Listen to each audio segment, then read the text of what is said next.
Joe Rogan Podcast. Check it out. The Joe Rogan Experience. Train by day, Joe Rogan Podcast by night, all day. Well, I mean, we haven't done many podcasts, but we were on Theo's last year, and Theo's gets a lot of engagement, a lot of views. Ours didn't do too well. I think Bertcast did all right. You got to not pay attention. I know I You got to don't. not pay attention. Don't pay attention to numbers. Don't pay attention to shit. Don't read the comments. That's where I messed up. I got called a lesbian so many times. They let Who's Andrew this off my mustache comments. lesbian? Mustache. What? He's like, he looks like Where'd Matthew that come from? McConaughey. I don't know. It might be the chain. Maybe. That looks very lesbian-esque. Thank you. My sister-in-law made Not it. a bad one. It's not bad. It's nothing not a bad wrong with thing. being a lesbian. No, nothing's wrong with being a lesbian. I'm just a heterosexual male. I saw. With a wonderful mustache.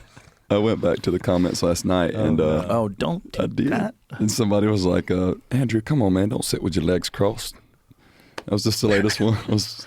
Why is it always me getting picked on? Did you sit with your legs crossed in the typical liberal fashion? I mean, Like the Gavin Newsom style? Yeah, you can't just do that. chilling. Yeah. I mean, you got a little bit of a gap there. Yeah. The thing is, if you get the deep scissor, the deep scissor is like signaling. the trick is you gotta scoop then. Yeah. You gotta get your stuff out the way. Yeah. I don't know. Doesn't seem comfortable. I've been doing it for a long time. So are you guys are? You were telling me you're kind of burnt right now. So you guys are fully on the road right now. Oh yeah, I say that, and then the next moment I'm walking around, I was like, "Dang, this is fun." But yeah, but usually about this time of the year where we have a couple more months left, it's like, man, we're almost done. Get to be home for a while, more than 2 days at a time. How long have you guys been on the road for? To this year, or just in general? Well, all told. We started touring in Andrews Acadia in 2018. And has it been flat out since then? Pretty much. I mean, we'd Just usually little breaks. Yeah, we'd break in December for Christmas. Jeez. But it's gotten better. This year we started touring in July, which was good because we usually start. We would usually start in April or May. When did you end? We end in December. Oh, okay. Yeah. That's not too bad. No. Well, it's- this last year we started in March with Canada. Yeah, Canada. But that was like a month. That didn't really count. How long have you guys been together, all told?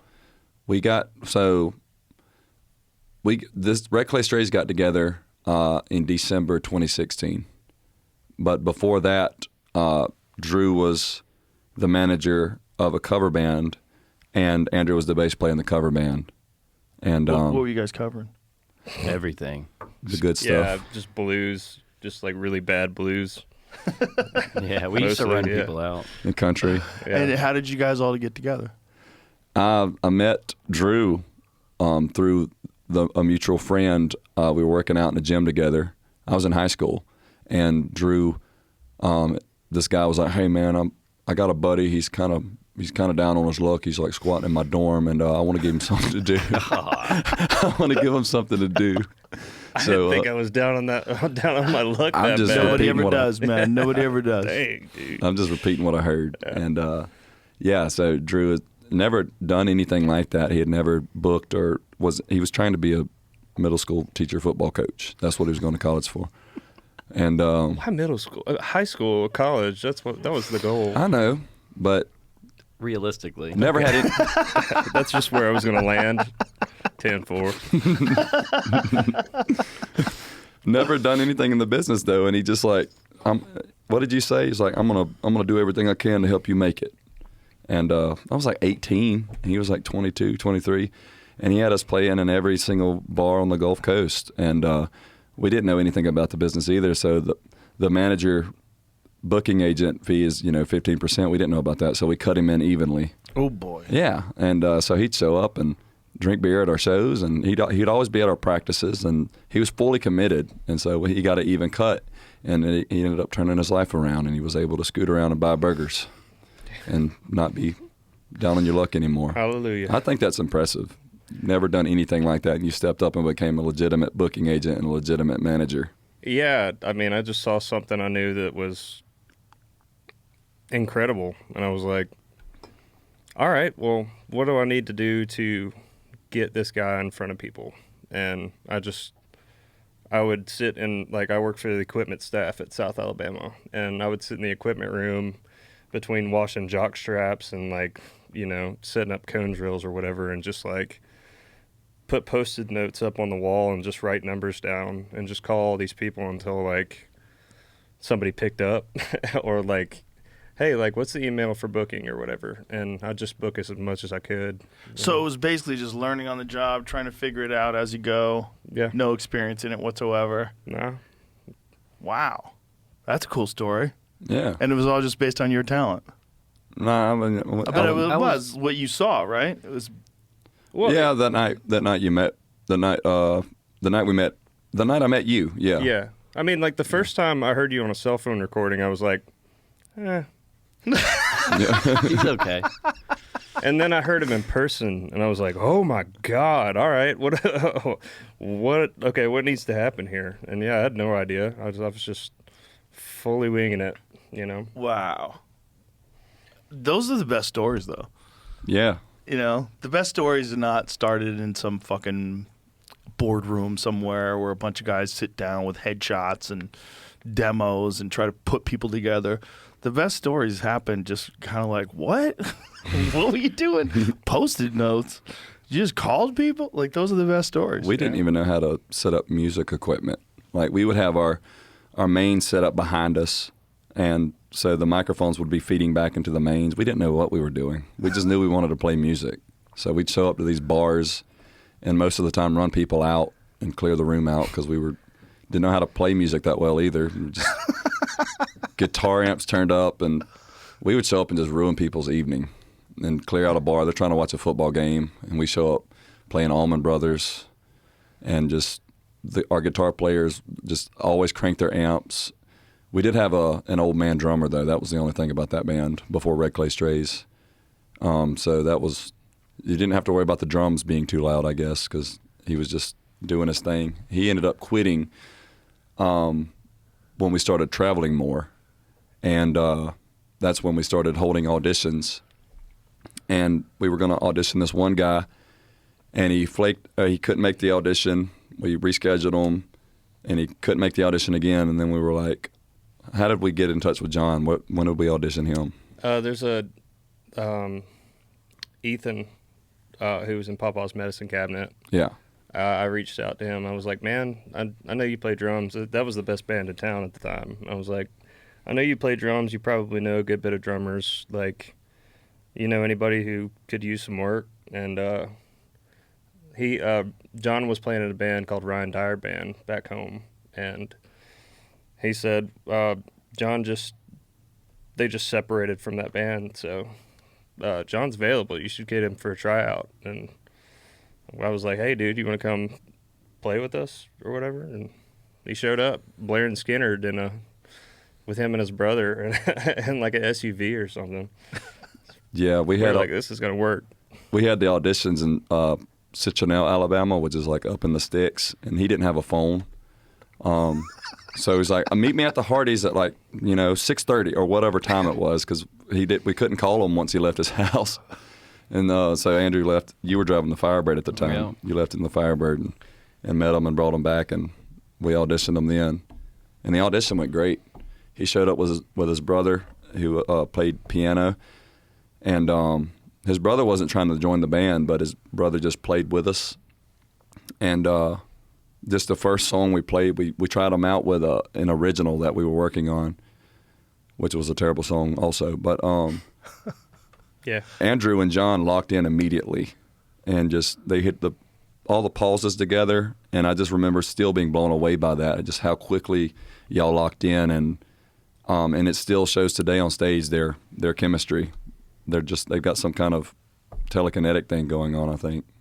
The big thing was coming from that old man drummer, and then that's the first time I've ever played with like a real drummer besides my own dad. His name was Ray. And me and John, I mean, it's really weird how when we first started, like we know a lot when we played in those bars, it was improvised. We're playing covers, we're not even playing them the right way, and we can hit those pauses without even looking at each other. Like we just know what each other's going to do. So as a bass player, your drummer is your best friend. Even though me and John probably butt heads more than anybody in the band, but that's the relationship. That is a big part of the problem with a band, is that you guys just get on each other's nerves, right? I mean, just like any other. I mean, Yeah. we're just like brothers. It's a group of guys, and you're Yeah. traveling all year round. You'll get pissed off at each other for sure. If a band says they don't get pissed off, they're lying, or they just don't like each other for real. But we just something we actually learned as men was how to talk about your feelings with each other too. Because in the early stages, it was I had anger issues. I'd just get pissed off real quick. Was it about the mustache? No, I didn't have the mustache yet. Maybe that's what it was. I was immature. You had long hair. Yeah. You just guys had to learn how to communicate and set boundaries, and I be didn't cool talk with each about my other. feelings growing up as a kid. Supposedly Oh. that's not healthy. No, that's not good. But John, he would show up hammered to the bus, and I just had to learn to just bite my tongue. Like, you're not going to change somebody's mind. Just let them go and talk about it tomorrow. But we all had things we worked on together, stuff like that. Well, it's the final product's amazing, and the new album is really fucking good. It's coming out in June of next year. Is that when it's supposed to come out? We're shooting for summer of next year. We don't really know yet. The press thing that I got said June of next year. I'm like, this should go out now. You're probably the only one that's supposed to know that. Oh, really? I don't know. Well, everybody knows now. Yeah. But I mean, we're still working on mixes. Hopefully June is going to be the ticket. Well, it's see. really good. And the final product, you guys are very unique. You have a very unique sound, and it's very fun. Yeah. So it's, I know it's got to be a lot of work. Whenever I do shows and I show up at a place and, like if I do an arena, it's just me and my friends. We just have to roll in there and hi. Yeah. And I see you guys, you got fucking trucks and this and that. And there's so many fucking people involved. And it's, Oh yeah. whew, You just- it's a lot. There's a lot of moving pieces to keep together. So for you guys to consistently do it and to bang out amazing music over and over and over again, it says something.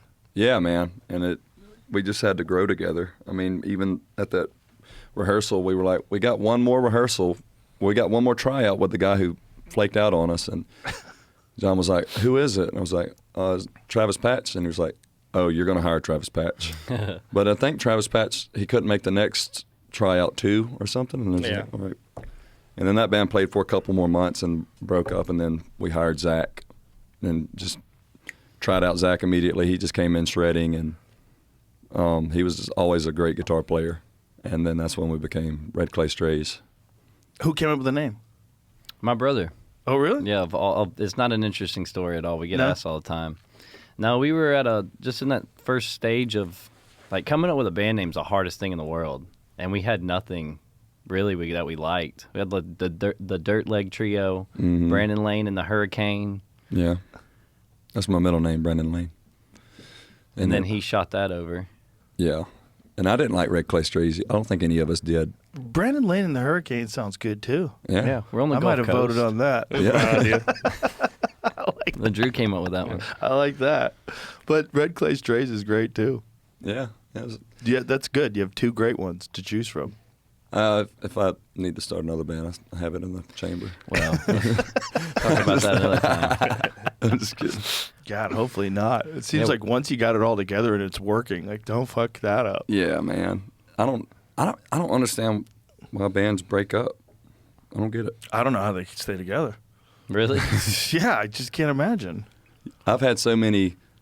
Why do you say that? Well, because of the internal conflicts, because of the traveling, because of the stress, it just seems like it's very difficult. It's very difficult to manage all these different personalities and to keep everything rolling and keep all the people happy and make sure that everybody feels appreciated and everybody feels like they're doing their part. Yeah, I think you got to have your mindset correct, man.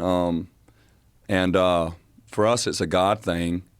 If you are just chasing worldly things, I guess, and worried about me and how I'm getting done wrong or how he's getting on my nerves, and that's what dictates your decisions, I can see you're going to walk away from that because people suck and people are always going to fail you at the end of the day. But when you turn it into I'm not doing this for me, I'm doing this to fulfill my calling that God's giving me, and then it becomes a selfless thing. You know, he who is greatest among you, let him be your servant, is it just always pops in my head. So it's like, if I want to make this thing work, how can I serve these guys? How, you know, when we'd have to share a hotel room, we would all five of us be like, I'll sleep on the floor. No, you're good. You take the bed. I'll sleep on the floor. We'd have to fight over who gets the floor. You know what I mean? And then once it becomes a selfless thing instead of a selfish thing, you're not, I don't know. And when everybody shares that mindset, we're all worried about one another. I don't really see how you could break up. Well, that's very unusual, and that sounds fantastic because that's kind of the opposite of most rock and roll bands. Like most rock and roll bands, it is all about, you know, the lead singer or the lead guitarist and who's the most famous, who gets the most chicks, and who gets the most attention. Yeah, we don't care about it. So where did this mindset start with you? How did you guys develop this mindset? Is that how you grew up? I grew up that way. Yeah, my mother used to read us the Bible as children and stuff, so we always grew up knowing about Jesus and everything. And then, so that's pretty much what led me to make the leap, I guess. You know what I mean? I never had parents that were pushing me to go to college or pushing me to do something. They were just like, have a relationship with God. That's really the only thing that I got pushed by my parents. And so I've always been blessed or cursed with kind of looking at all this as temporary, you know? What's the point in it kind of thing? You can't take any of it with you, and there's nothing new under the sun. It's all chasing wind. What's the point in all this? And so that really getting into, well, a creator created you. He created all of this, and he put you here for a reason. Well, if that's the case, what's the reason? Okay, if this is the reason, then here I go, God. I'm going to do it. I'm going to make the leap, and I don't know how it's going to work out, but I'm just going to trust you, work hard and trust you, and that's really all we've done. You know, there's no plan to it. We get asked quite often, how do you make it? And just work hard and trust God. That's all. That's the only thing that I can ever think to answer with, because the shows we've played and the doors we've walked through led to new opportunities, you know, many days, many months, many years down the road that we could have never planned. And we've just been and then you can look back and acknowledge the stepping stones that he was placing the whole time. And even if it doesn't make sense in the moment, you know, just being able to go back and look at, like, wow, I see why that happened now. I see why we went through that. I see that's just crazy to go back and look at. That's very wise for a young person to think that way. Like, how old are you now? 29. Yeah, you're very young. And when you started, that's even younger. They're like, to be able to think that way at an early age, there's nothing new under the sun. Like, what's my purpose? My purpose is to serve. My purpose is to do something with this gift that I've been given and to follow this path. It's very unusual. Cool. I mean, it's great. Yeah. It's great. It's a great example for people. Yeah. Because it is a mindset, and that mindset will serve you so much better than the other mindset. Yeah, man. Mm-hmm. The other mindset of chasing things is how you lead to Elvis on pills. Yeah. You know? It was my favorite Elvis. Yeah, dude. That was the fun Elvis. 70s Elvis, karate. Yeah. I love the fake karate. Big Elvis. I let all the people play along with it. Would you have wanted to spar with Elvis? No. Come on, I would man. have been nice to him. Well, you had to lose. Yeah, he would have made Spar you. with Elvis, you had to lose. I want to see Elvis or Steven Seagal do some sparring. Well, Steven Seagal is legit at Aikido. Yeah. Yeah, I mean, he was like the first American to run a dojo in Japan.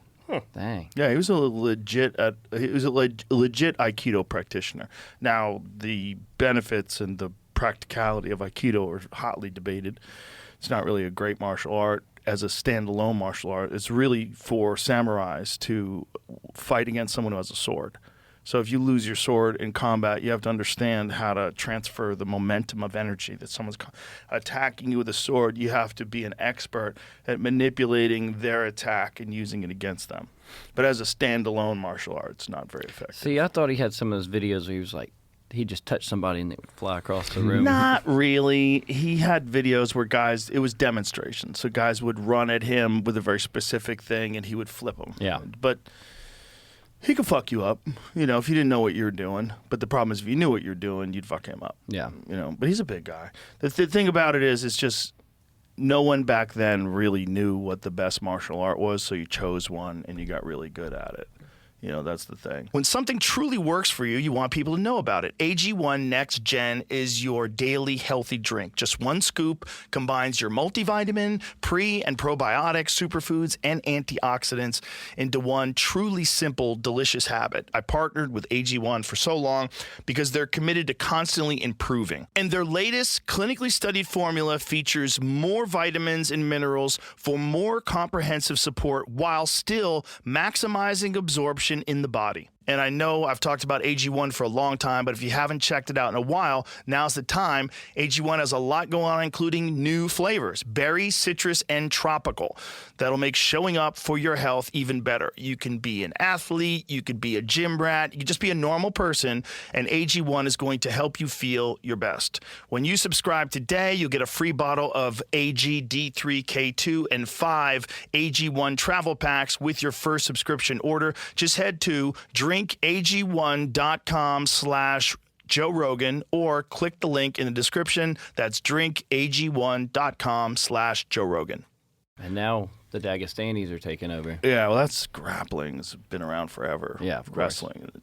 But what Elvis was doing was Kempo karate with Ed Parker. And it's pretty clear that he took like some classes. You know, like he throws kicks in the air and stuff, but it wasn't very good. He wasn't a black belt. Did he have a black belt? Yeah, he had like a 7th degree or some crazy He shit. had the Elvis black belt. Yes, sir. See, I did martial arts in middle school. I did Shotokan karate, and I loved it. And part of me wants to get back into it, but there's the whole Elvis thing.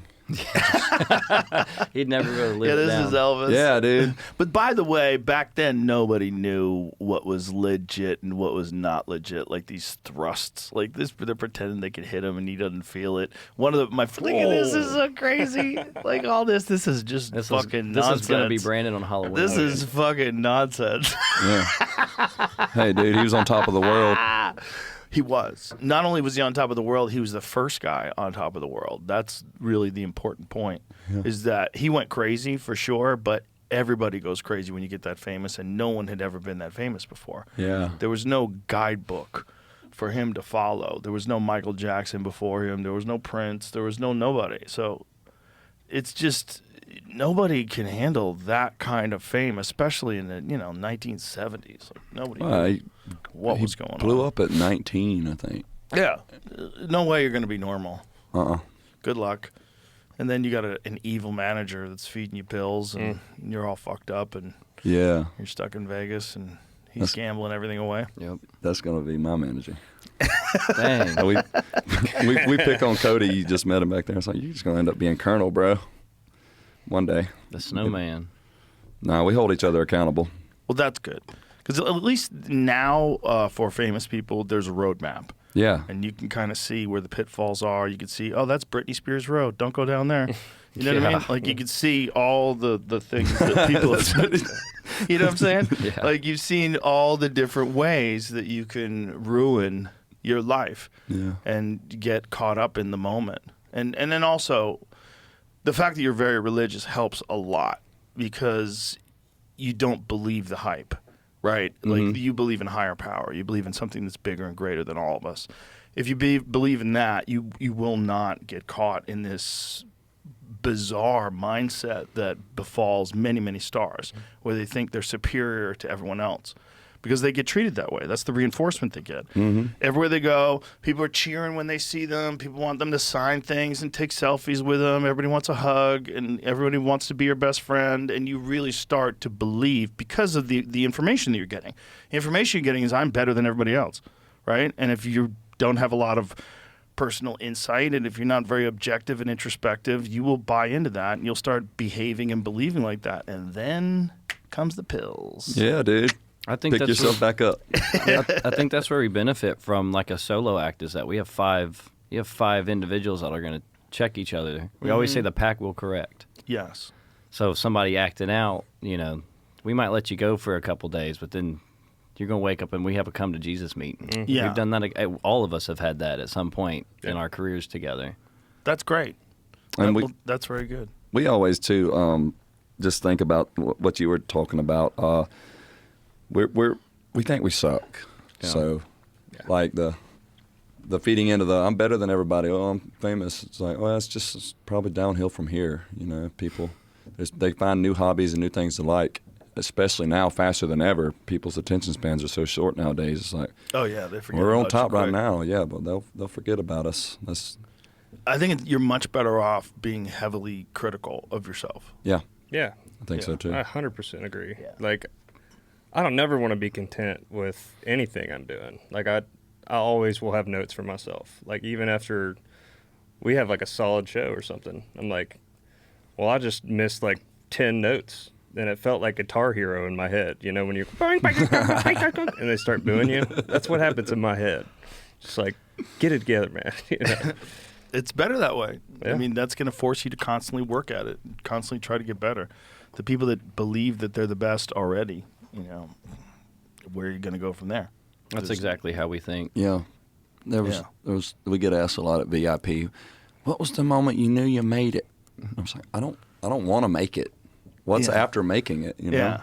I don't want to just be there and make it. Making it to me is like the film where the people hold hands and walk off in the sunset. Yep. That's a crock of shit. Mm-hmm. I You don't got to want wake up that. in the morning. Okay, what do you want for breakfast? You know, it's like life goes on. And this idea that there's going to be a goal where you're going to get to a spot someday where you could rest, that's nonsense. That's when you die. Yeah. Take a day off every now and then. Nothing wrong with that. But this idea that you're going to get to a place where, well, I made it. It's over. I'm set Did for it. life. Yeah, Yep. I did it. That's all bullshit. Yep. And if you get really, really rich, you want to get really, really, really, really rich. It never ends. Really? If you think like that, yeah. If that's the thought process, if you're just chasing after goals and looking for this one moment where you can say, okay, we did it, it's never happening. Yeah, I kind of I say that to people too. Just from the outside looking in, you think like if you've never done it before, man, it'd be cool to get a song in a show. It'd be cool to get a platinum single. It'd be cool to sell out Red Rocks. And once you do it, it's like, okay, we did it. Nothing changed. It's like when your birthday comes, did you feel older? You feel older? No, I feel the same. It's Yeah. here, you know? Yeah. So, I mean, It's good to have goals. It's good Yeah. to have milestones. But Yeah. at the end of the day, I guess the process. And the thing that you were talking about, like honoring this gift that you have, that's what it's all about. That's what it's all about. And then recognizing that you're in this very unique position and you're very fortunate. And so because of that, you owe it to this gift that you've been given. And you owe it to the people that love you, the people that come to see you, to keep doing your best. well, we do stray to play on our name a little bit. I think we do stray a little bit from the industry because our fan base is a lot of sad people, a lot of depressed people, a lot of people who, you know, were suicidal. And we make music for that fan base, I guess. And you're not going to hear that at like a country music festival on the beach. How do you know that about your fans? We get messages every day. Oh yeah, tons. We and sometimes they email our agents and stuff. We had one lady who sent us an email saying she decided to off herself, take a lot of pills, and she wanted to go to sleep listening to music. As she was laying there waiting to take the big nap, our song "I'm Still Fine" came on, and it kind of, you know, snapped her out of it a little bit, and she started crying and immediately regretted it and got up and called her sister and told her sister what she had just did, and they rushed her to the hospital and did whatever at the hospital for someone who takes a lot of pills at once, and saved her life pretty much. And she said, Wow. yeah, it was so moving. And that's what really makes it worth it for us, because touring is a lot. Touring sucks a lot of the times. And if we were just doing it to be popular or to be famous or to be relevant, make money, I don't think that's enough to keep me going, because being on the road is very hard. What keeps us going is those stories and seeing how our music at the concert, seeing how our music affects people and helps them in a positive way. And so, I don't know. That's just where we get our fulfillment from. What do you think is about your music that appeals to people that aren't feeling good? A lot of it came from us not feeling good. Drew and my brother Matthew are the main writers for the band. And they just our song "Drowning." Drew wrote that during COVID when we were driving for Uber, trying to keep the bills paid. My goal was to make $100 a day for Uber, and driving for Uber in Mobile, Alabama sucks. I'd have to do like 12, 14 hours a day to get that. And to get $100. Yeah, and then most of the time spent. So that was just 5 years ago? Yeah. Mm-hmm. Wow. Yeah. And we were locally famous at the time, so I was picking up people. And they were like, "Oh my God, Rick Clay Strays." Yeah, man, get in. Hop in. Really? I don't want to talk about it. Make sure to leave a tip. That's crazy. I picked up I was driving a Hyundai Sonata, and I picked up 5 black dudes. They wanted to get in the Hyundai Sonata to go to the stripper club. And I was like, y'all can't, all 5 of y'all can't fit in here. I can only take 4 at the most. So they had to leave one behind. And I had to take them 30 minutes across town. And that's how Mobile is. Everything is like a 30-minute drive. And so I took them 30 minutes across town to the stripper club. There's some very interesting people at nighttime who get Ubers, just so you know. Mm-hmm. I'm sure. Yeah. And they probably want to talk to you. Sometimes. The worst was people with bad BO. Oh. Get in your car with bad BO. And then Yeah. leave it. I'm like And leave that smell in your car. I'm like a germ freak. So Are you really? sometimes, yeah, and especially with smells. So I can't get a fresh air. I feel like I'm suffocating. And this frat guy got in my car one time, and he was something, and he was going to Lowe's to get something for a beer pong table. He was getting ready to have a frat party, and I had to drive him to Lowe's, and it smelled like he had never taken a shower, and so I was just trying not to freak out. I was just leaning like Damn, it was that bad?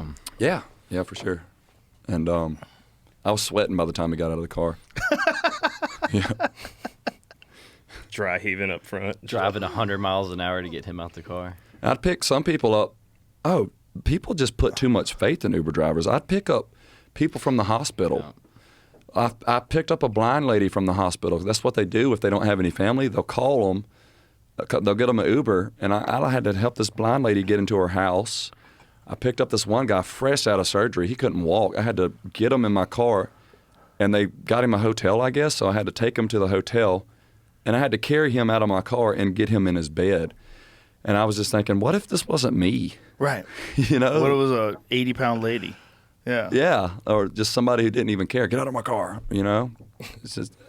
That kind of blew my mind a little bit, how much faith hospitals put in Uber drivers. It's very sad. Well, one thing I found out during COVID, that it sounds so stupid that I didn't know this, but hospitals are private businesses. Mm-hmm. Mm-hmm. This is how naive I was. I was like, well, doctors, they go to universities, they do it so that they can become the best doctor they can, and then they work for these hospitals that are set up so that all the people in the city have medical care. And this is like part of the city services. I really believed that. I really thought that.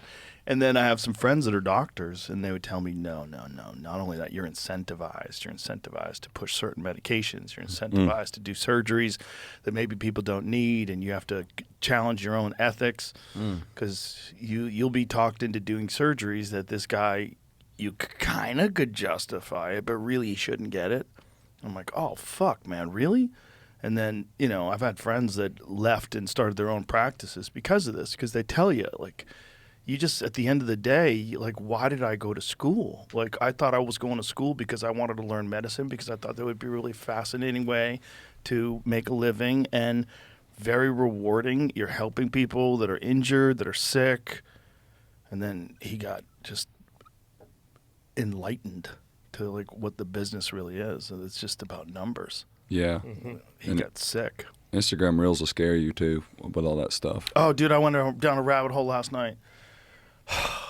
Just sitting in my bed. I shouldn't have done this. It was 9 o'clock. There's no reason for me to look at dick lengthening videos. What? It just popped up on Instagram, in the For You section. Yeah, dude. Stay away from that For You Oh, I section. didn't ask for it. I don't know what happened. How many Googling? videos did you watch? Oh, after I watched that? a lot of them. I watched hours worth of it. It's fucking horrific, You man. got 3 Dudes are- inches of hidden penis. It's Everybody's not got it. just that, man. It's these guys are getting these things put in their dicks so that the dicks are thicker. Oh my God! See, the thing about YouTube is YouTube. You want to see some videos? Yeah, might as well. We're here. So Learn me something. I'll pull up my history. YouTube can actually. So the thing is, this guy was like, "Go to my YouTube video and you can see the actual surgeries." I'm like, "No fucking way." And yeah, fucking way. So YouTube will actually show you the surgery. We can't show any of this on camera, right, Jamie? Why not? Yeah, like it's educational purposes. But these dudes are just digging. They're just digging in dicks, and it was just horrific. All right, you know what? Once you get on that dark side of Instagram, usually it's when Brandon sends me reels. Brandon always be finding himself on that bad part, and then he sends it to me, and then I'm 30 minutes deep into feeling uncomfortable with my life. Yeah, why isn't this showing up in my? I don't really want to fuck up my algorithm by looking for this. All right, we don't have to. You guys can trust me. I have to start searching hard. So what this? Got one. This is an ad by BetterHelp. When you have a problem, when you're feeling down, it's nice having someone to turn to, like a partner who could cheer you up, a friend to vent to, a parent who can give you advice. Even having a nice conversation with a stranger can be uplifting. Whoever you like to turn to, though, probably won't have all the answers. That's where therapy comes in. There are some things that you can get from therapy you can't get anywhere else. Like if you're struggling with anxiety or depression, a therapist can help you develop positive coping skills. Or if you're struggling with how to be kinder to yourself, therapy can help you take a step in the right direction. And thanks to BetterHelp, matching with a credentialed therapist is easier than ever. Just head online to fill out a short questionnaire, and BetterHelp will set you up with a therapist based on your needs. If for any reason it's not a good fit, you can switch to another therapist at no extra cost. As the largest online therapy provider in the world, BetterHelp can provide access to mental health professionals with a diverse variety of expertise. Find the one with BetterHelp. Our listeners get 10% off their first month at betterhelp.com/JRE. That's betterhelp.com/JRE. So this is what happened. So I'm looking in the For You page, and it was like, I saw this thing that said plus 2 inches and 3 inches of girth. And it's this guy's got what looks like a flounder fillet, and he's dipping it in this liquid. And I'm like, what is that? I'm like, is this guy operating on a dick? Is this what's going on here? So it's like this plastic sheet, this flexible stuff that looks like a fillet, and he's like dunking it in this stuff. I don't know what this liquid is. It's like there's a dark liquid and a clear liquid, and this guy's explaining he's gonna have so much more confidence, he's gonna have so much more girth and this, and I'm like, no fucking way, you're getting your dick operated on? This is crazy. Like, if you have to get your dick operated on, like, okay, I gotta do this. I can't believe I gotta do this. I got a dick problem. Some people sign up I for got a dick cancer or something. Like, the dick has to get fixed. I gotta get it fixed. This is just regular dicks that people are like, I'm not happy with my dick. I wish my dick was hard all the time. And so one of the guys, like, his dick was like 8 inches flaccid all the time because he had this fucking tube stuck in there, this fucking PVC pipe that they had stuffed into his hog.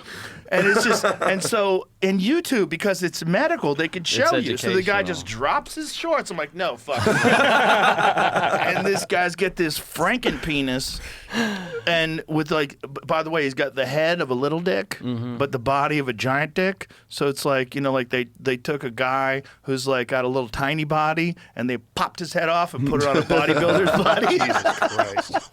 How do you deal with that on a daily basis? Well, this fella seems like he was getting a lot of play.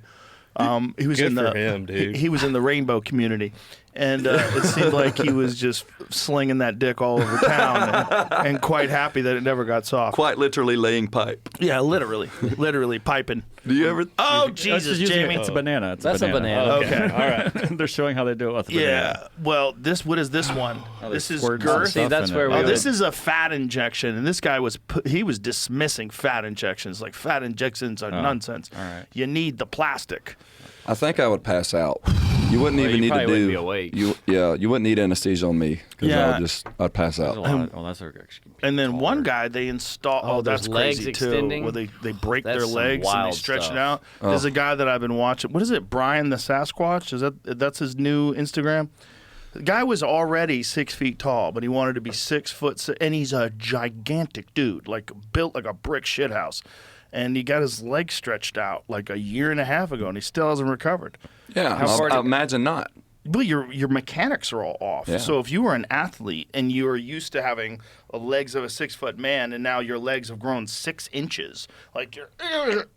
Yeah, your arms aren't going to be proportionate either. Well, he had very long arms, Oh. unusually long arms. So does it look proportionate? totally on his looks body? normal. It looks like he's just a giant dude for him, but for other people, yeah, it looks fucking weird. This is the guy. So this is him trying to jump ropes now. Oh, wow. So like he can barely walk. Oh, But look at the size of this motherfucker.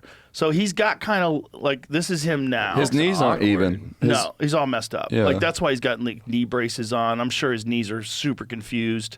Like he can barely walk. What are we doing to ourselves? I mean, People are do you crazy. think eventually you would get the strength in the right places? Yes, to- eventually. There's a guy. We looked up this one guy who did it. Remember that one guy who was running those athletic drills? sprinting. But he was doing sprinting and plyometrics. Some people have to, but I don't think he gained 6 inches. This guy gained like half a foot.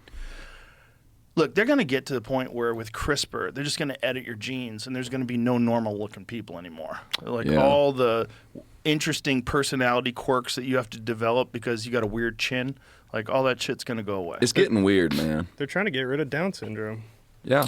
I mean, Well, probably be a good idea. that wouldn't be mean- terrible. if we Listen, could- I mean, there's nothing find wrong. They're sweet people. You know, my friend Shane, he's got family members that are Down syndrome, and he loves them very dearly. But if you could do that and they could be normal functioning members of society, that would be a better thing. Just It'd be a better thing for delete everybody. that gene Yeah. or Just whatever. it is. yeah, manipulate it. They're going to be able to do that. They're going to be able to do a lot of things. Then we're gonna be birthing super babies once they like it. The things usually always seem like they start good and then they go really bad, and then we're creating superhumans in the womb. We're at the cusp of some really, really wild shit with AI and with genetic engineering and With China, I read something where they can they're trying to grow babies in an artificial womb now. See, that's where Yeah. that's where ethics gets a little weird because then you're playing God. Then Well, there's something that happens. There's communication between the mother and the child through the entire time. So, are you giving birth to a fucking sociopath? Yeah. You know what I mean? Yeah. Yeah. Because like this baby is not going to get any love, no oxytocin. There's nothing from the mother. There's no bond with the mother. When the mother's stressed, the baby feels stressed. Some of the mother's brain, something from their brain goes into the baby. 100%. There's a lot going. There's communication. This is why the mother has to be up on her nutrients because the baby's taking nutrients from the mother, and if the mother doesn't have enough, the baby is taking it from the mother. So it's like an artificial womb. It's like you're opening the door for Satan. Yeah, that's- if you believe in that, if you want a soulless, bizarrely unempathetic person, what better way than Maybe that's have where they no had- connection? You know, that was one of the things that happened to the Unabomber. The Unabomber, I watched the Netflix documentary on him, and one of the things that happened to him when he was young, he had some sort of a disease where he had to be separated from his mom, and they put him in a hospital with no contact. He had for a prolonged period of time as a baby. No one picked him up, no one held him, no nothing, for a long, long time. And then, as if that wasn't fucked up enough, they entered him into the Harvard LSD studies. oh, And then so he was in the Harvard LSD studies, and this was during the MK Ultra period. So the MK Ultra period, they were doing all sorts of experiments with people through the CIA. One of the things they were doing was a thing called Operation Midnight Climax, where they opened up brothels in San Francisco, and they would put two-way mirrors in, and they would dose these Johns up with LSD. So the ladies of the night were actually working for the CIA, and they would go in, here, have a drink. And the guy would have a drink, and then next thing you know, he's like, whoa. Wow. And they were just trying to experiment and see. It was also a part of what the Charles Manson family was about, and they were doing all kinds of shit with people where they're trying to figure out what can we do to humans if we can manipulate them with LSD. And they did it to Kaczynski, and we saw what happened with him. And Tuskegee, Alabama, with the syphilis back in the day. Well, that was even more evil. Where and they were just seeing different. what would kind of happen. Yeah. Well, it's still like human experimenting without them knowing. Yes. It's a very scary situation. Well, it just goes back to what we were talking about with medicine. That there are people that are willing to do things to people that are just entirely evil for profit, for whatever justification they can come up with. No value for human life. None. And I think one of the problems with doctors, and my friend who's a doctor told me this, is like you just get numb when you see too many people die. He's like, it's a very dangerous state of mind, because you just see someone, you're like, well, he's going to die, and then you go have a sandwich. We're getting numb as a society of seeing people die. Well, the Charlie Kirk thing fucking opened up my eyes. Yeah. I never expected so many people would celebrate that man's murder. That is evil. That's bizarre. It's just bizarre. Like normal people that I think they're good people, and they genuinely think that guy was a bad guy. And I don't think they're right, and I think they were indoctrinated. And I don't agree with everything that Charlie Kirk said or did. I don't care if he was a bad guy or not. He's not a bad guy. I don't want to see him. I don't want to see anybody die. First of all, he's fucking your age, right? Yeah. 30, he's a young guy, right? And he would go around to college campuses and have arguments with people, or have discussions with people, have debates with people. Yep. But it infuriated people because they felt like this guy is going against the progress that was being made in society. But what he did not feel like was progress. Like it was a progressive agenda that was being pushed in most college campuses. It's a leftist, Marxist sort of agenda. He didn't feel like that was the correct way to live, and he felt like he had arguments against it, and he wanted. And it was, it's a business too, right? Like he developed this big social media platform because of it, and I don't, like I said, I don't agree. I don't think some of the things he said he should have said, but the fact that people were cheering when he died, normal people, housewives, moms, like fucking people working at banks, people working at various industries, celebrating a man getting shot in front of his kids, in the front of the whole world. That's like, evil. What the fuck is wrong with us? Yeah, that's evil. I don't know. I think it really made me feel extra weird too, because it was an innocent man. I'll give some leniency, maybe they're doing a public execution of like a mass murderer or a child rapist, something like that. Right. But seeing an innocent man trying to have a conversation get shot in front of his kids, and people celebrate that, it made me feel a certain way. Yeah, it was not justice. But I think people are poisoned by social media. I really firmly believe that. I think social media has people completely twisted, and I think a lot of what has people completely twisted is not even organic. I think it's all on purpose, that you're being manipulated by foreign governments, by bot farms, and by various elements, either in our government or other governments.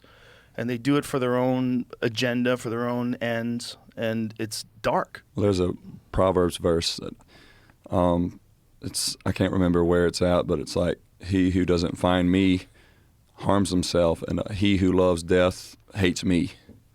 And that, if you love God, and you can't love death, you can't love somebody getting killed. Right. There's the line right there. There's evil and good right there. Yeah. And so there's no justification for that. And we actually, because we've always made a point in the band to not get political.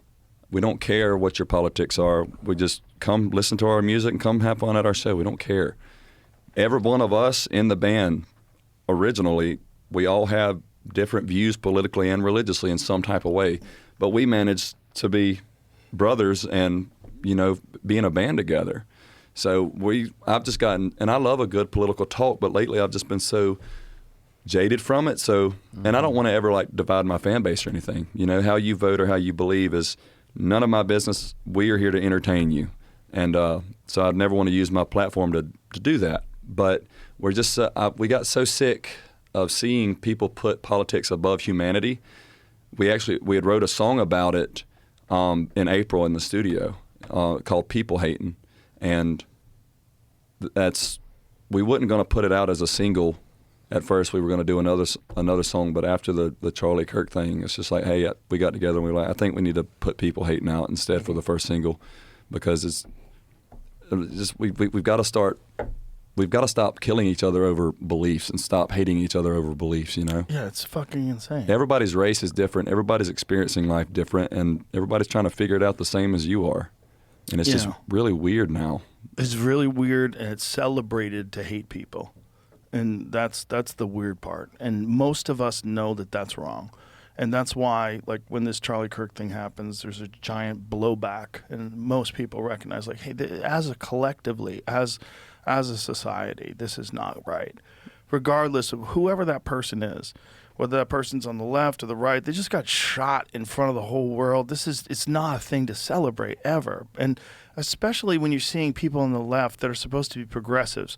These are supposed to be the kind, compassionate, inclusive people that are celebrating gun violence, public execution. Mm-hmm. Like, that's insane. That's a public assassination. That's insane. Yeah, I mean, you can't be against guns and then celebrate when someone is killed by a gun. Right.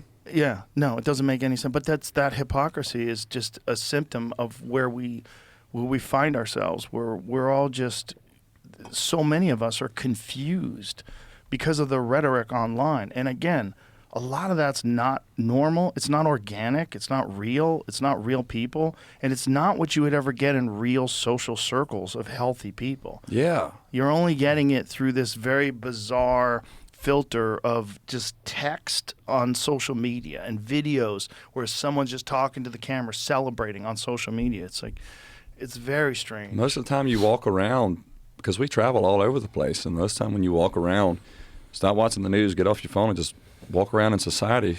Yeah. It's really not that bad. It's not that bad, and that is the key, but most people are not going to get off their phone. Yeah. And that's what's fucked. Most people are just fully hooked on that damn thing. You think it's weird now? Wait till all these iPhone babies grow up and all these tablet babies grow up. You've seen the videos of them taking the tablets away and the babies are like freaking out, having withdrawals and stuff. Oh yeah. Yeah, they're being raised with it. Yeah. Our generation was probably the last to not have. I mean, we didn't have technology growing up. We had dial-up internet, and we didn't get that till I was, I didn't have a through middle smartphone. school. I didn't have a smartphone until I was 16. We still have an Android. Yeah, dude, but that's better. All right, buddy. Why are you an Android guy? I've always been an Android guy because I'll give you some. We didn't grow up rich, so. That's my argument, just to play around that. Yeah, we couldn't afford iPhones, and I really didn't care. I didn't even know what an iPhone was. I just got whatever phone I could buy. Text people. My dad got me my parents got me the little like sidekick and stuff. So I've always been on the Android side. And then when I started working as a teenager, I saved up and I bought my own smartphone from one of those cell phone shops in the strip mall. And it was Android. I never really got into I never cared, first of all, what phone people have. It's you guys who care. Oh my God! I have both. But it's a weird thing in our society where if a kid has an Android phone, they're looked down on. And dude. It's weird. Like something like 80+% of kids have iPhones. Man, it was after a show Green one bubbles. time. It was after a show one time a long time ago. Weird. And I was talking to this girl. This was like way back in the day. And she's like, yeah, well, maybe we get your number. And then I pulled out my phone. She's like, oh, you have an Android? I just walked off. Said, yeah, just walked off. She didn't like you anymore? Green bubble. Yeah. It was That's crazy. Yeah, that's weird. Isn't that weird? It's weird. It's weird, but it's like it just shows you how easy people fall into tribes. Yeah. You know? Over anything. What we were just talking about. Yeah. Oh, yeah. Even down to phone. If you have something different than somebody, they automatically don't like you. When it the can iPhone be religion, it can be politics, it can be the dang phone in your pocket. Yep. When Wild. the iPhone babies grow up, they're going to be killing each other over phones. What about the Android babies? Is this the We same just want to thing? be left alone, man. See, there's the identity. It's a rebel's phone. Now, Rebels phone. If you Yeah, choose it, it's a Rebels phone. If it chooses you, it's like one day I want to get a fucking iPhone. Like get out of this job. I'm gonna get a real job, and I'm gonna get an iPhone. Nope. But the people that choose it, they're the rebels. I'm glad I married an iPhone user. I'll tell you that. I'm glad my wife has an iPhone, and we Why? can send cool emojis. See, you say that. I married an iPhone user, and I don't care if she has an iPhone. That's you're sweet. you're glad that you married an iPhone user. I don't care that I married an iPhone user. I love her anyway. It feels like you're trying to be superior over him now Exactly. by virtue of calling. Brandon's just like the calling left, out yeah. your superiority Can't win for complex. He's losing. being superior. Yeah. Just can't win with these people. Oh, yeah. Now he's playing victim. He wants to say it's an American company, but they're made in China. Well, the owner, Tim, what's his name? Cook. You don't even know. He is the CEO. from. He is from where we are from. Oh, I'm okay. supporting a local. Now, has he ever put an Apple store in Mobile, Alabama? Absolutely not. Do we deserve one? Probably not. We don't. But It'll get robbed, dude. Yeah. maybe the phone should be made in America one day. Yeah. But American company. Well, if they made I always said that if they made an American phone that had like a little American flag on the back, but it cost $200 more, I would buy it. Yeah, me too. Who do you think's going to make it? Well, it would have to be a company that the problem is that the goal of doing that is a long goal. Like you would have to develop the chips. You'd have to have a plant. Like Samsung tried to put in they were putting a microchip plant in Texas, and they had giant issues because they weren't getting enough. Like so, all of them don't meet their standards, and a certain percentage of them weren't, and it was a much lower standard than they needed, and so it didn't work out. Like, and you're spending billions and billions of dollars to find out that you can't do it. So in China, they've got that shit perfected. They've been doing it for so long because we've relied on them for so long. Don't they have their own phone as well?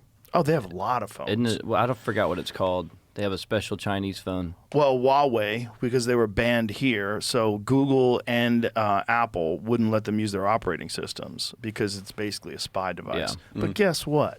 Oh. So are all of them. If you're hanging around with me, your fucking phone's bugged. Yeah, you know? Heck yeah, something that's always been something that does not bother me personally. I don't have anything to hide. First of all, What about your DMs? That's not Like the problem. Is what we not send each that. other. The problem is not you having something to hide. The problem is no one should have access to your private No, they should information. not. Whether or not it's bad. That shouldn't mean anything. No one should have access. no, they should not. Because it's an individual. Yeah. No individual should be able to look at your phone. You can't look at theirs. It's a power thing. It's And a they're- control But thing. you can guarantee the government's got everything. Oh, it's not just the government. It's other foreign governments, especially if you're a controversial person. Like the foreign governments, there's a thing called Pegasus too. All they need is your phone number. That's all they need. So if you're not using encrypted apps, all they need is your phone number. And even if you are using encrypted apps, the government can get into those. When Tucker Carlson was trying to interview Putin, the government contacted him and said, "We know you're trying to interview Putin. We were looking into your Signal app." And he's like, "What? Wow. That's wild. You can read my fucking Signal app?" Yeah. So it's just like the government saying, back off China, spying on Americans is our job. Yeah. Well, Those are because of the ours. Patriot Act and because of a lot of other things that they've passed in this country, a lot of it's legal. They're allowed to. They're allowed to spy on you. I think they can make it illegal and we still wouldn't know. Well, it probably would be illegal, but it wouldn't matter. They would find some sort of a fucking loophole. Or they would pass some bill, they'd stick it in some farm bill, something. We think, like, oh, this is good, we're going to help the farmers. And you look in there like, hey, what's this doing in there? Yeah. Yeah, I seen there's some stuff in the big beautiful bill where it's like they were trying to sell some national park land or something. Yes. They were trying to sell public land. That was a part of the big beautiful bill. Yeah, I was one of the people that was trying very hard to try to get that out of there. I remember that. It's fucking sick. I thought that was illegal. It should be. Foreign countries. It should be. owning They're trying land. to change laws. Didn't- That's the thing. Like foreign countries owning land around military bases. That's crazy. That's weird too. Why is that happening? You can't do that in China. Meanwhile, China owns land around military bases. Yeah, there's a lot of stupidity with our freedom, but that doesn't mean the government should be fucking spying on you. The thing is, in other countries, they just are. Like in China, they just are. And, and the argument is if we want to compete with China, we have to do what they're doing, which I think is insane. Aren't they about to start, or they already have the social point system? Social credit score. Yeah, social credit score. Oh, yeah. So if you jaywalk and they get a photo of your face, so they have biometrics, they get a photo of your face, they know it's you, your thing gets dinged, now you can't buy a plane ticket. It's like Black Mirror stuff. Yep. Dude. Yeah. That's It's just becoming like reality. that. Well, they're passing that in the UK right now. In the UK, you need a digital ID to combat, ready for it, illegal immigration. Well, motherfucker, you let the illegal immigrants in on purpose. Like, you guys knew what you were doing, and now you're using it as a justification for digital ID. I just watched one this morning, actually, about it was a British judge. A guy got sentenced I saw that, yeah. for however many years for a 20 months, social media post. for a social media post. It's it was about immigration. It's getting Complaining weird, about immigration. It's wild. Yeah, it's wild. It's crazy. And, you know, it's the best way to control people, you know, and keep them at each other's throats.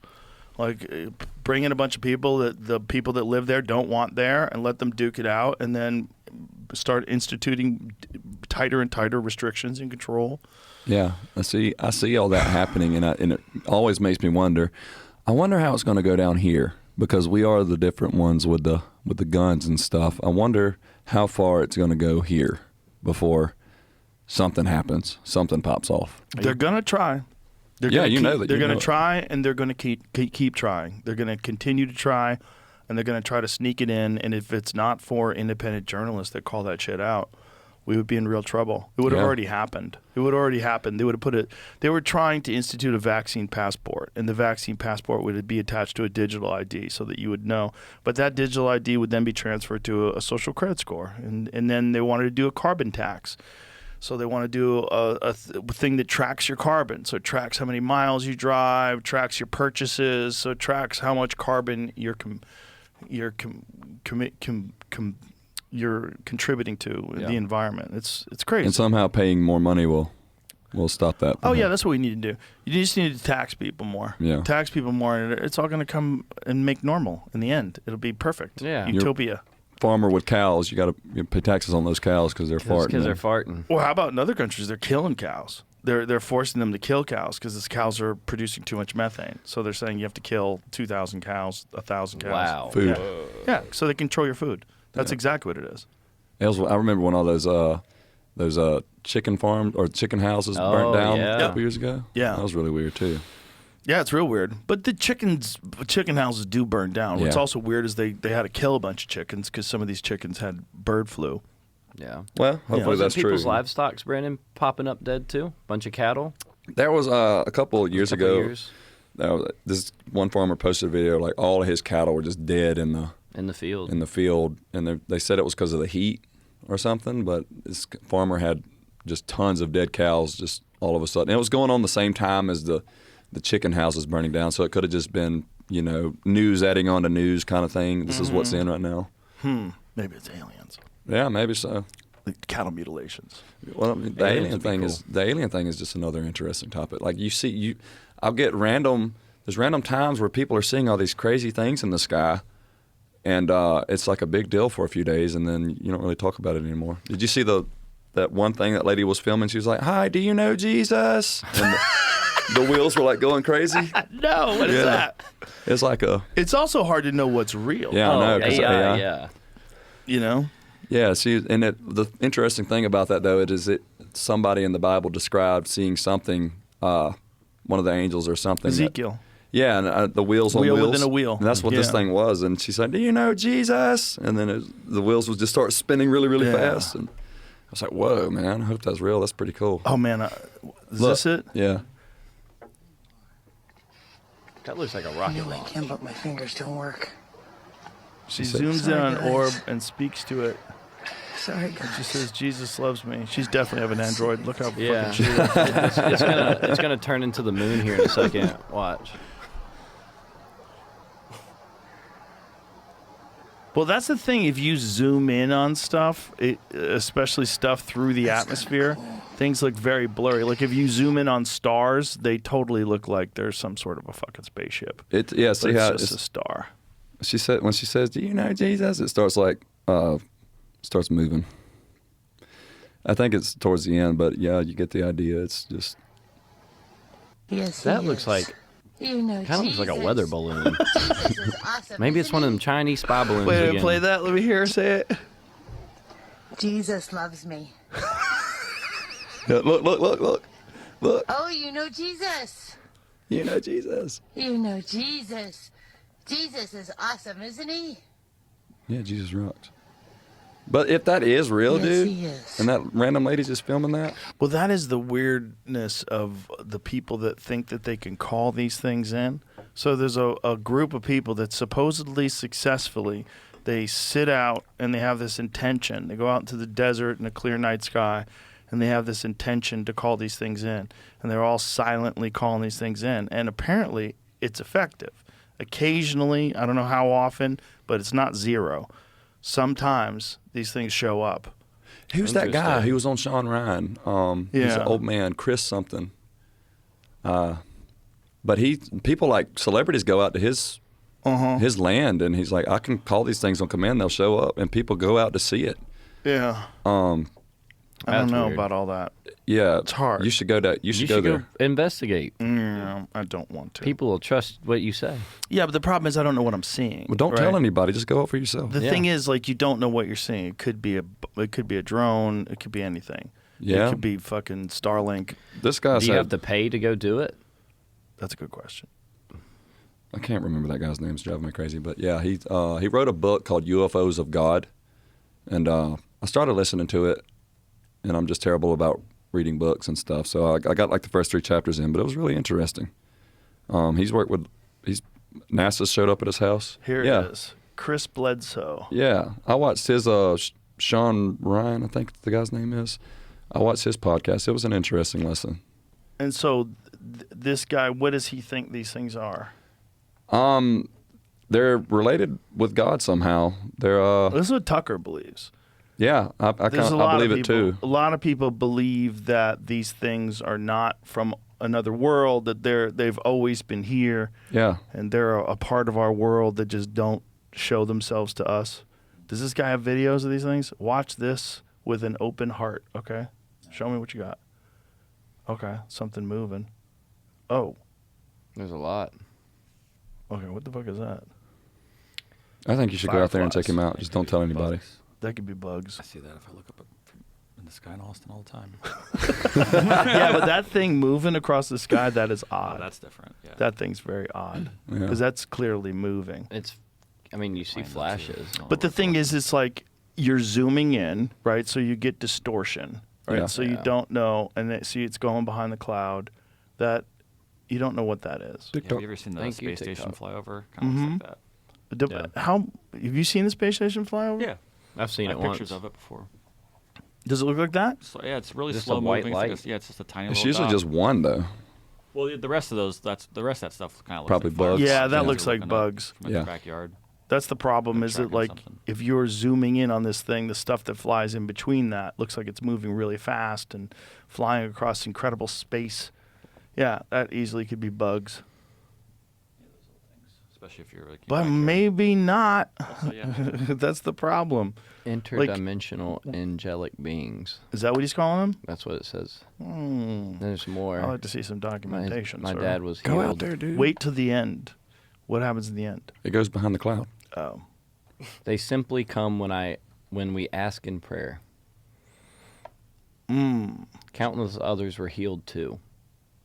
Joe, just go out there and see it, and don't tell anybody. I don't want to waste my time. I feel like if they want to show themselves, they should just go ahead and do it. Yeah, I think they will eventually. Maybe if it's going to happen. That was Maybe a lot. Maybe if things get real messy here. Yeah. Yeah. We'll find out. Well, isn't there verses about there will be signs in the sky? I don't know. Well, there's a lot of verses about the sky and about. I've been into the Book of Enoch over the last couple. of Yeah, I months. was wanting to pull that up. I was wanting to talk about that. with So you. Rep Lima came in here and she was explaining to me the Book of Enoch, and I never really got into it. She's like, it could have been included in the Bible, and it was a part of the Dead Sea Scrolls. But The first half was right. the Book of Enoch is in the Dead Sea Scrolls. The whole book. Yeah, Oh. and at least part. It's the problem with the Book of the Dead Sea Scrolls. Rather, it's a lot of it is deteriorated and it's missing chunks and stuff. But Yeah.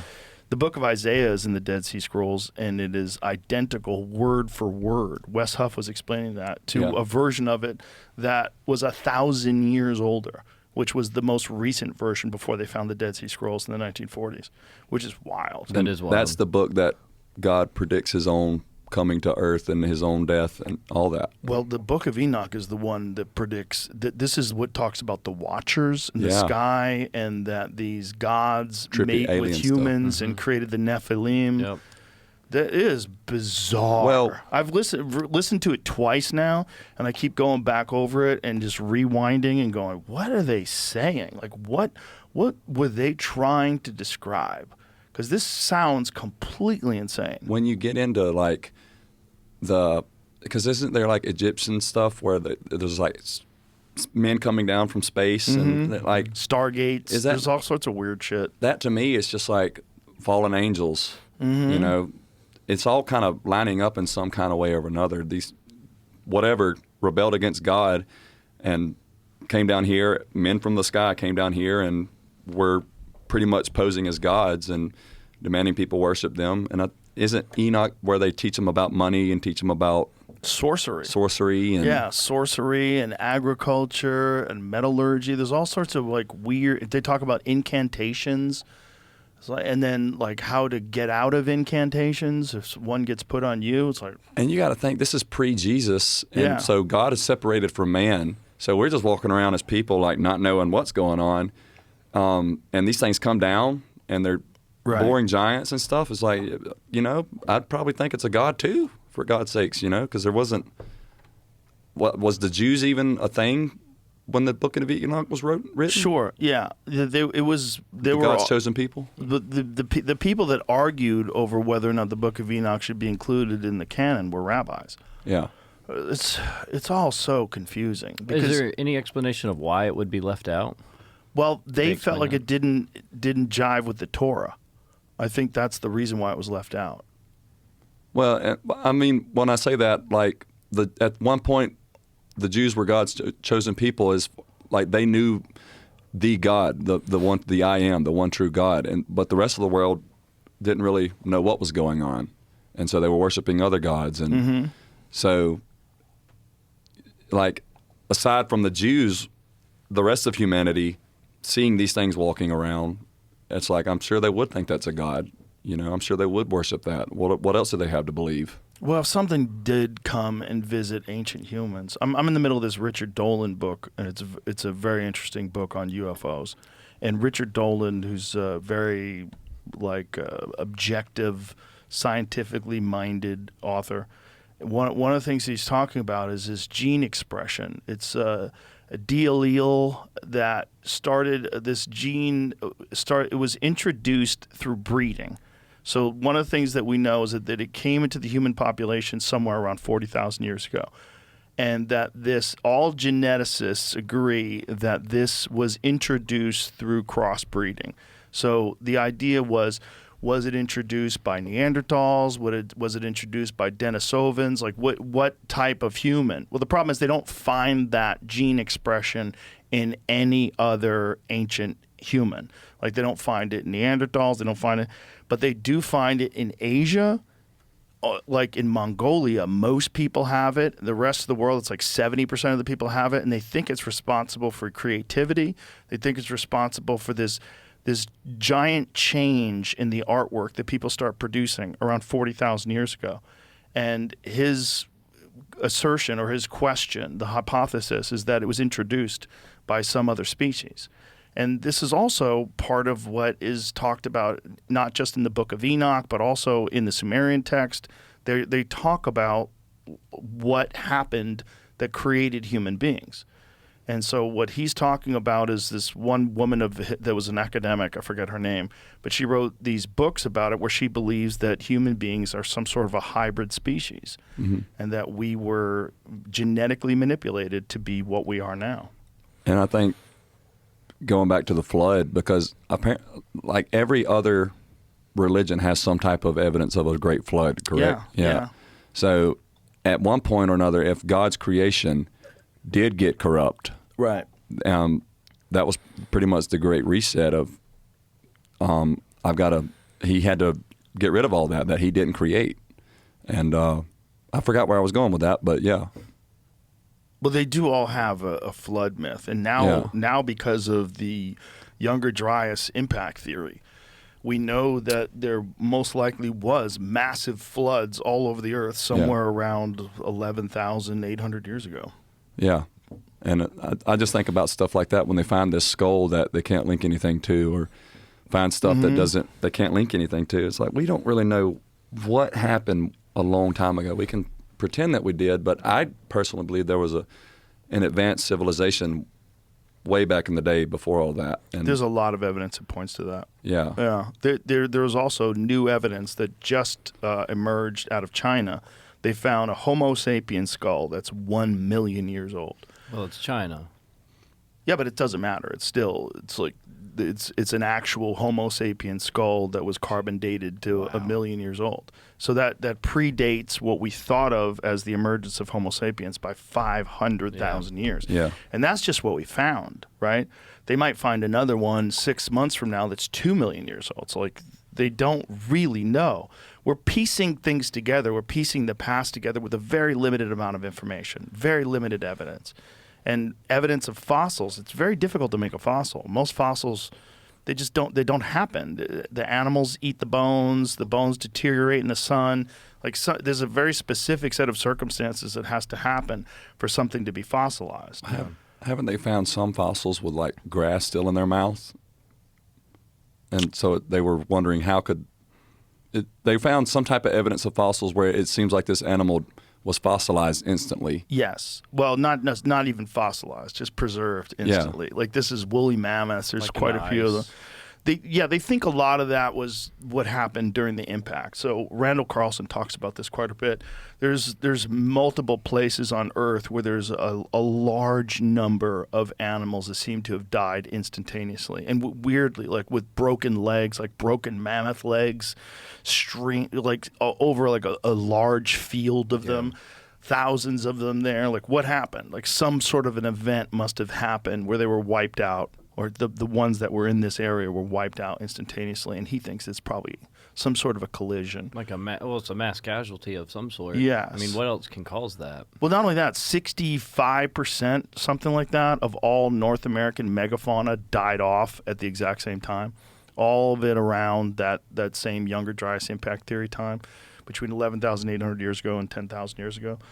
Everything, woolly mammoth, African lion, African cheetah. There was all sorts of giant sloths, all sorts of weird animals that all died off in America around the exact same time that they think this flood happened. And it used to be just complete speculation, but now they find core samples where they're finding iridium, that indicates iridium is very common in space and very rare on Earth. So when they find a layer of iridium, it indicates there's some sort of an impact. Of course. Interesting. That makes sense. Wild shit, man, because it could happen to us at any moment. You know, there's this guy, Avi Loeb, who's a professor out of Harvard, who is saying that some of these objects that we're seeing in space, they're moving in very bizarre ways. They're enormous.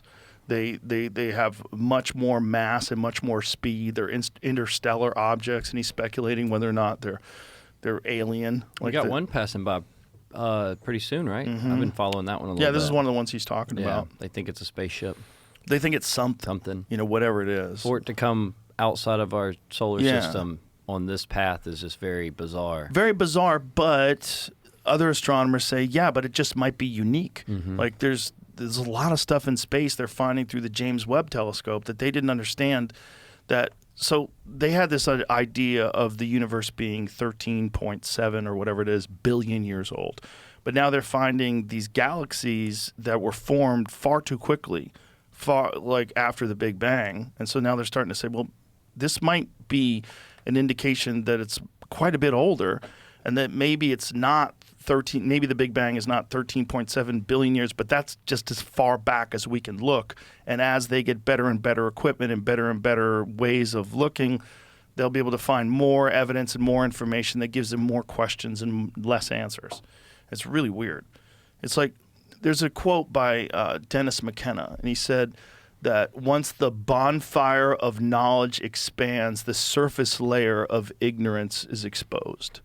More of a surface layer of ignorance. So the more you see and the more you learn, the more you realize, I don't know shit. And that's what they're kind of finding out about space. It's like they know a lot, but they don't they don't know a lot in comparison to what's out there. More questions pop up than answers. Yeah, I mean it's fucking it might be. It's just wild too how much of that we were taught in school is like fact, and then Yeah. you go- grow up and like, wait a minute, we don't really know what's going on. I didn't even know there was dwarf planets in our solar system. Yeah. There's planets that aren't like Yeah. regular planets, but I didn't learn about those. I might have learned that 3 years ago. It's pretty wild to think that they're I'm 32. that they're there and we never learned about them. Yeah. Well, there's also speculation there's something big that's outside of the Kuiper Belt. There's like some other planet that it might even be a dwarf star, or what is it called? I forget what they're called, a brown dwarf. But that we might have a binary star system, and that this star might have died off, and it's like in a far outside of our own sun, outside of that orbit. Wow. So there's this thing called the Kuiper Belt that's outside of Pluto, and it's a belt of objects, and that's one of the reasons why Pluto got declassified as a planet, because it is a little too small to be a planet, and it seems like there's a lot of these objects out there, and then they found a couple more, and they're saying, okay, it's not a planet, but there seems to be a drop-off after that, which indicates something that is of a large mass exists. Interesting. But it's a little too far for us to be able to look at right now. So it's a lot of just speculation. What was that one paper that we looked at once that they had documented a planet out there that they were calling Planet X? But it's like The Earth-like? Was it like an Earth-like? they don't know what it is. I mean, this is the fucking Sumerian tech stuff too, because they talk about this planet called Nibiru that comes within an elliptical orbit every 3,600 years and fucks things up, and that's where the Anunnaki live. And they come visit us. This is this guy Zechariah Sitchin. It's fascinating stuff. It's so fun. It's so fun, but might be full of shit. In fact, there's a whole website called sitchiniswrong.com that refutes it, but I'm too dumb to know who's right and who's wrong. But It's still interesting to talk about and theorize, you know? Oh, yeah. Well, the Sumerians had a detailed map of the solar system 6,000 years ago, bizarrely, with the sun in the center and all the planets that we know of in the relative size and the relative order. Like the ones that are the right, not exactly the right size because they're so fucking huge, but the bigger ones are in Just the bigger relative, place. yeah. And it shows this map of the solar system on this clay tablet from 9,000 or 6,000 years ago. Like, how did they know that? Yeah, it goes back to the advanced civilization, man. I don't know. I just How really think advanced do you think? I think it was a different type of advance, like not power lines and stuff like that. I think they honed into like natural energy from the earth. Like I heard something about the pyramids may have been like some type of a power plant because they just found yeah. where those pillars go down in the ground so long. That stuff's wild. Yeah. That stuff's wild. I did this dude Ben Van Kerkwick, and they've used that same technology to find this enormous labyrinth that existed, but that was also documented historically. Herodotus talked about it, and different historians have talked about it. This labyrinth that's even more impressive than the pyramids underground. And inside, using this technology, they've found this 40-meter, this metallic, they don't know what kind of metal it is, but there's a metallic tic-tac shaped object that's 40 meters long at the center of this labyrinth. So they built a dam in the 1960s to help the farmers out, and the dam unfortunately fucked up the water table, so this labyrinth is now flooded. So you can't get in it unless they do something to change the water and, change how the water is channeled or build a tunnel inside of it. But the water table has made it impossible to get into it without doing that.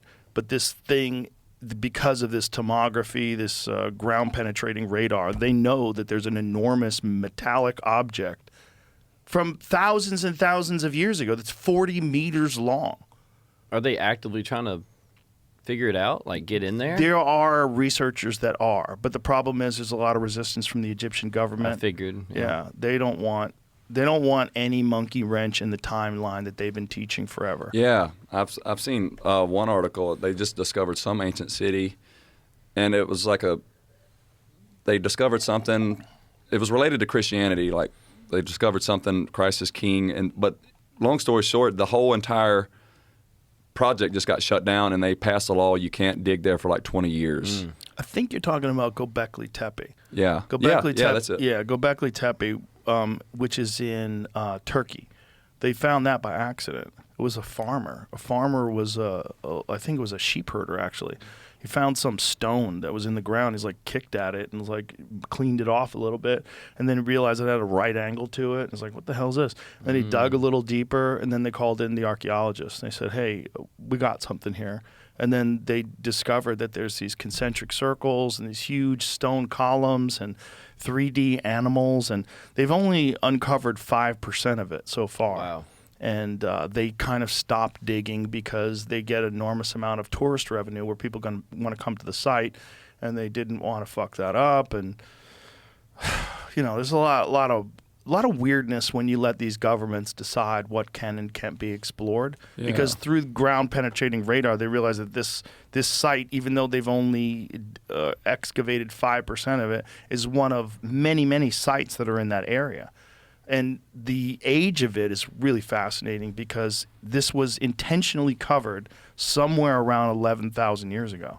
So that means that someone decided to cover this all up with dirt 11,000 years ago, which means they don't even know how old it is. It could be 2,000, 3,000 years older than that. They don't know.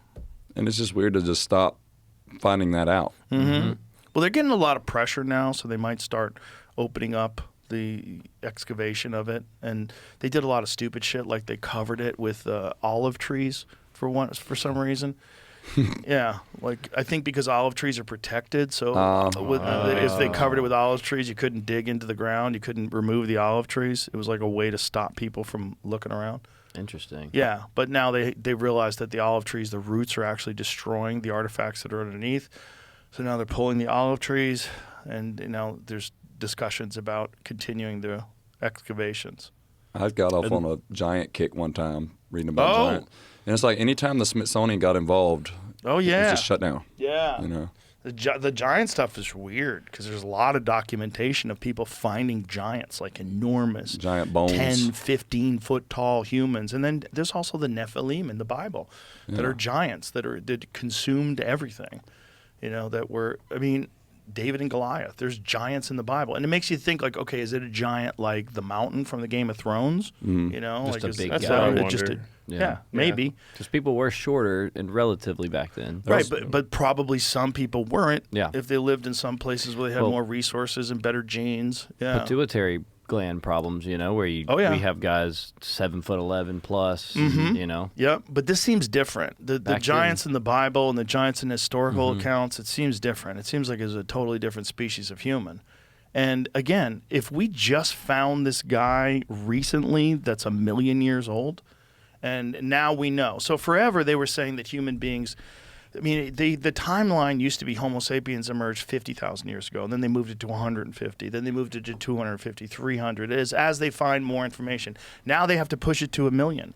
And if one day they find a fucking head as big as this table, like what do they do? What do they do about that? Do they even tell us? I don't think they would. I don't think we would. But why wouldn't they? That's what's weird. Why wouldn't they?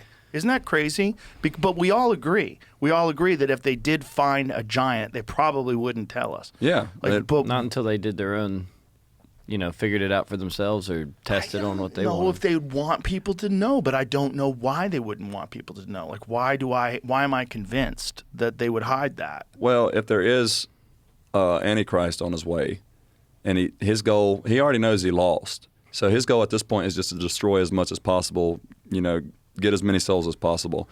And finding stuff like that would prove the Bible more true would turn more people to Christianity or to God, the one true God. Then I could see where if there is like some type of spiritual force that is in somewhat control, then I could see that's the only way I can make sense of it. Is like, why cover up progress? Why not tell people the truth? Because I think it's ego, and that might be also related to good and evil in a lot of ways. Loving yourself, and you're supposed to love God over yourself. Right, and being the person that has the knowledge and the person that distributes that knowledge and is the gatekeeper of it is a very intoxicating thing for a lot of these academics. And if all of a sudden something comes along and this is the speculation about what happened with the Smithsonian, that they took that stuff and just fucking tucked it away. I would think they femur would bones. They would want to have secretly do their own tests without anybody knowing about it. I know, 'Cause but once you for open to what end? At what point in time? before everybody else knows, they would already have the answers. I don't know. But wouldn't there be a time where someone would want to be the guy who discovered it all and get all the credit for it? Like, that's why it doesn't make sense. To me, if somebody knows God, it is freeing in a lot of way, and you realize that no government is above you, or no man is above you. God is above you, and you serve God. And if you can keep people away from God, you're that much more susceptible to being a slave to something else and worshiping something else. Whatever evidence or anything that kind of proves that God exists. Yeah, anything that's going to prove God's way. existence, Yeah. I think that's going to be the main thing they shut down. Right. Like the Shroud of Turin is an excellent example. Yeah, that one's that's an interesting wild. one. That's a weird one, man. There's a weird one. There's a lot of people that go out of their way to try to disprove it. But when you get into the dating of the cloth, so it used to be they were saying that it was only a few hundred years old, but now they're saying that the way the cloth is made, the cloth is made that's exactly consistent with the time that Jesus was alive, and that more tests need to be done to find out the exact age of it, because the problem is you don't know what piece they studied, and you're not studying the entire thing, and also the image of it is bizarre. Because the image of it, you really only see Jesus when it's a negative of it. Mm-hmm. And they don't know how that image was put on there. It wasn't stained. It wasn't burned on there. They don't know what caused it. It's like a blast of radiation. Yes, right. Somebody recreated it with gamma radiation, I think. But the only problem, so it would just be it would need to be an extreme source of light to do that. But the only problem is that would have vaporized, the heat from the light would have vaporized it realistically. So they're wondering, well, if light did do it, how was there no heat? Right. So if Christ did raise and pass through it, there's also X-ray images in the shroud apparently. Well, you see this when you see the shroud in negative. Like, Jamie, pull up an image of it. It's very strange. Like, it shows the lash marks on his body. Yeah. It shows his facial features. It shows the holes where his wrist is, where he was crucified. It's very strange stuff. Because, for someone to do that as a hoax and to just not paint it, to do it in some very weird. Go to that. Yeah, that one right where your cursors are. So over that, make that big. Recently said it's fake. They've recently said they it's go fake? back and forth but on the it. thing it's is, been back and forth. who is the person who's they, right? Yeah. The Catholic Church is who What's that, owns Jamie? it. Says they've been debunking it for 650 years. Well, but 650 years ago, they didn't even have carbon dating. So what were they doing to debunk it back then? Yeah. There's a bunch of people that want to debunk it. It says there's a So what does document it they say? found. A document? Well, they were talking. I mean, I don't know. Where they talked about it being bullshit? Yeah, I've The also thing is, seen people, videos. I'm sure, called bullshit on it I've a long seen videos time where ago. People have talked about ways that some of that stuff could have been done. Sure, but how would someone figure out that 500, 1,000, 2,000 years ago, whatever it is? It could have been 300, 200, 150, Sure. 60 years ago. Well, it's 650 years. If they've been debunking it for 650 years, you got to assume it's at least 650 years old. Well, So the thing is, it's been dated between 1355 and 1382. The text was the document The text, what text? that we're talking about here, not the shroud. What is the text about? Medieval document has revealed the authenticity of the shroud that many believe wrapped and crucified was being called into question perhaps as early as 1355. Okay, well, that means that it existed 1355. yeah. Depictions by clergymen. See, it's hard. Deceptions. Oh, excuse me. Deceptions by clergymen. His writings, now considered the oldest written rejection of the relic, predate the previous earliest documented criticism by the Bishop of Troyes, Pierre d'Arcis, in 1389. So either way, we know it's at least 600 plus years old, and we know that the way that it was put on there was not stained, it was not painted. It's very strange. And if you look at it like that, they didn't even know that until they came up with photography, until they could take an image of it and make it a negative. They didn't see the face of Jesus and all the depictions. Mm-hmm. It's like this image right here is like, you look at that, the Shroud of Turin, like, yeah, I could say call bullshit, whatever. But then you see the negative, go back to those other images. So this is what it looks like when you run it through, when you use modern photography and turn it into a negative. That's really weird. Yeah. That this wasn't, that they didn't know about this in the 1300s. Yeah. A new study says it's something else. So they're going to have studies forever that debunk it. And one thing that academics love to do, they love to call everybody retarded. Yep. Everybody's an idiot. This is all fake. This is bullshit. But whatever that is, man, when you're just go back to the negative ones, the one that you just had, the one down, right? Yeah, that one, please. That's weird as fuck to me, man. So That's weird as fuck that you couldn't see it normally, and you only see it when they make a negative of it. That is so strange that someone would go out of their way to fake something in that way, where it only exists in a negative. Well, and they don't even know how it happened. Right, exactly. They don't know how to. I mean, they're saying they could reproduce it today, but I don't think anybody has. And also, how are you going to reproduce it to such an extent with so much detail that matches the biblical depiction of the crucifixion? Yeah. Including the holes in the wrist, the lash marks on his back, the wound in his side. It's all really weird. At the very least, it's fascinating. Mm-hmm. I mean, it's really interesting stuff. To me, that seeing that, I really don't even care how old people think it is, or like figure out how they did that first. To me, it's like if this is not only that, how'd they do that 600 fucking years ago, Yeah. or Yeah. 2,000 years ago, or whatever age it actually is. I seen one article last year where they found dirt particles that matched, that trace back to Jerusalem. So Yeah. it's like I say, they've been debunking it and saying it's authentic and debunking it. It seems like for the last 5 or 10 years now. Oh, it's very weird stuff. It's just where are we How at right about now with it? that one church in Ethiopia that's supposed to have the Ark of the Covenant there? Yeah. And all the people that guard it, they all get cataracts and they wind up dying of I radiation. haven't heard that See, one. I yet. don't- You ever heard of that? I don't know about that because the Ark of the Covenant was when God the Father's presence was here on earth, not through Jesus. The Old Testament, the I Am was down here, and that's what he resided in. And you had to do all these things to be in his presence, or you would literally just die because, he's holy. And to me, it's like lightness and dark cannot exist in the same place. So whatever. But God the Father's presence isn't there anymore, so I don't understand why it would still be messing people up. Well, we don't know what they were writing down, right? Yeah. The problem with all ancient religious texts, let's assuming there was real events. Mm-hmm. The problem is a lot of these things were told as an oral tradition for 100, 500, 1,000 years before they're ever even written down. And then they write them down. They write them down in Aramaic. They write them down in Hebrew. They write them, and then they have to translate it. And they translate it to Greek and Latin and then eventually English. You're missing a lot along the way. When I read these things, when I read the Bible or if I read the Book of Enoch or any of these ancient texts, I'm always trying to say, okay, what were they trying to document? Mm-hmm. Like, what was the original event? Like, what actually happened?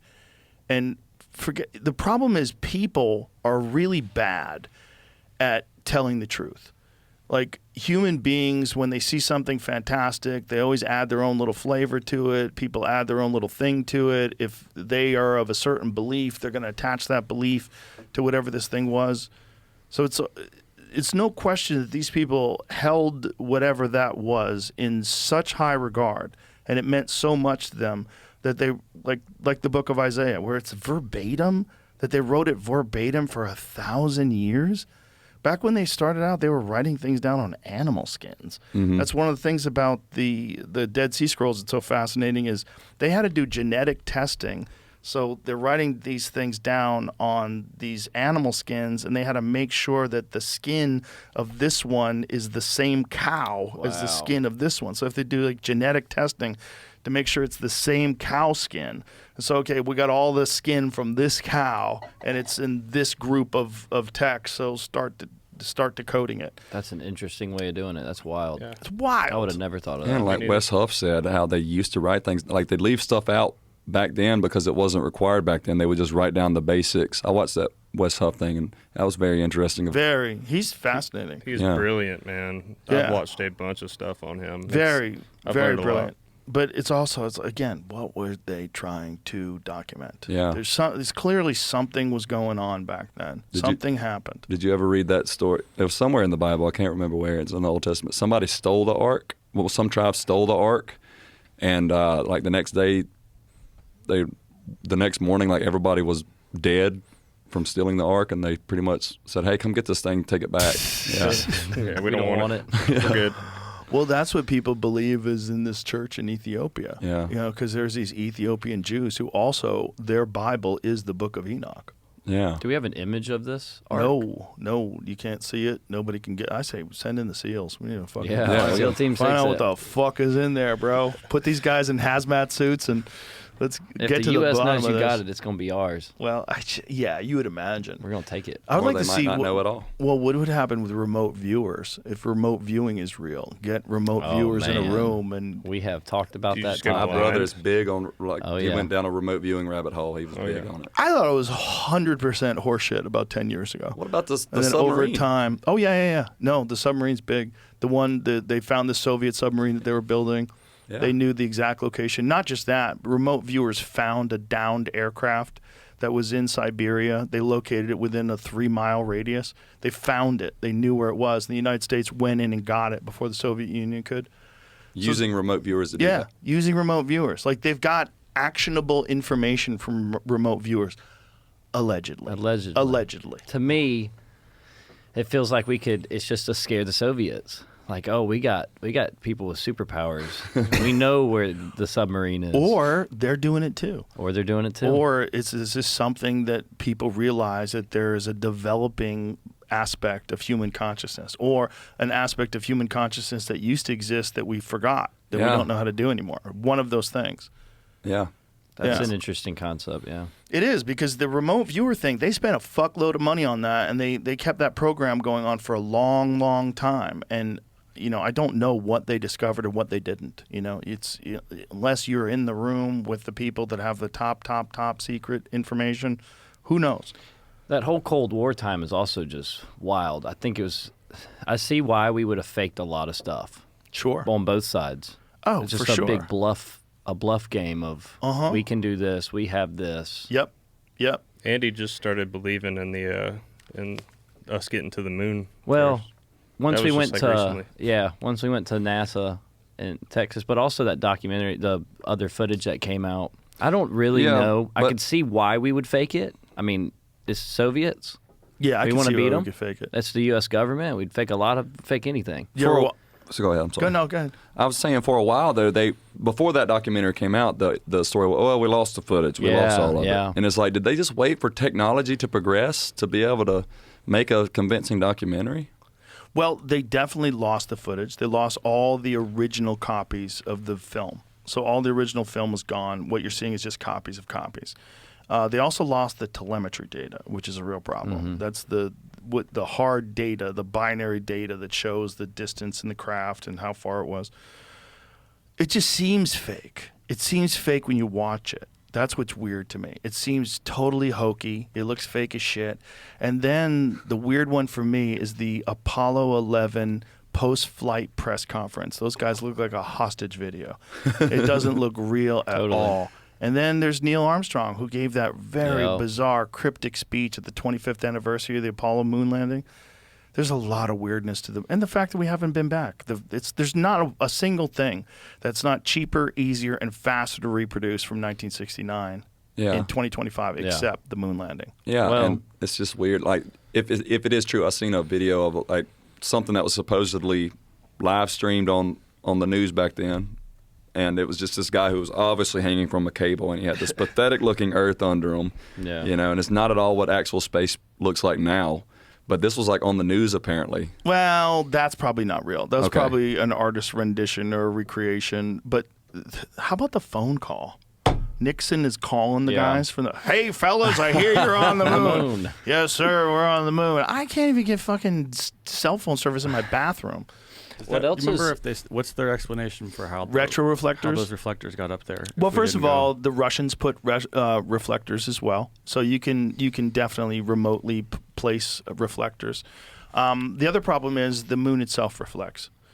So there's a lot of weird arguments about that. I could see how you could say, oh, there's reflectors, and that would indicate that people were there. But Show us the flag. Do we not have a? Can we point James Webb over there? And no. That's deep space. It's a different thing. You'd have to get a different kind of technology that's just to zoom in on the moon, and they would go, why would we do that? Why would we spend billions and billions of dollars to prove something that rational people think definitely happened? It's a lot of people that would have to hold a secret too. Not really. You don't think so? No, What's because it's your argument there? compartmentalized. It's compartmentalized. The only people that would really need to know are the people who made the footage, the people that are involved in the filming, and the actual astronauts themselves.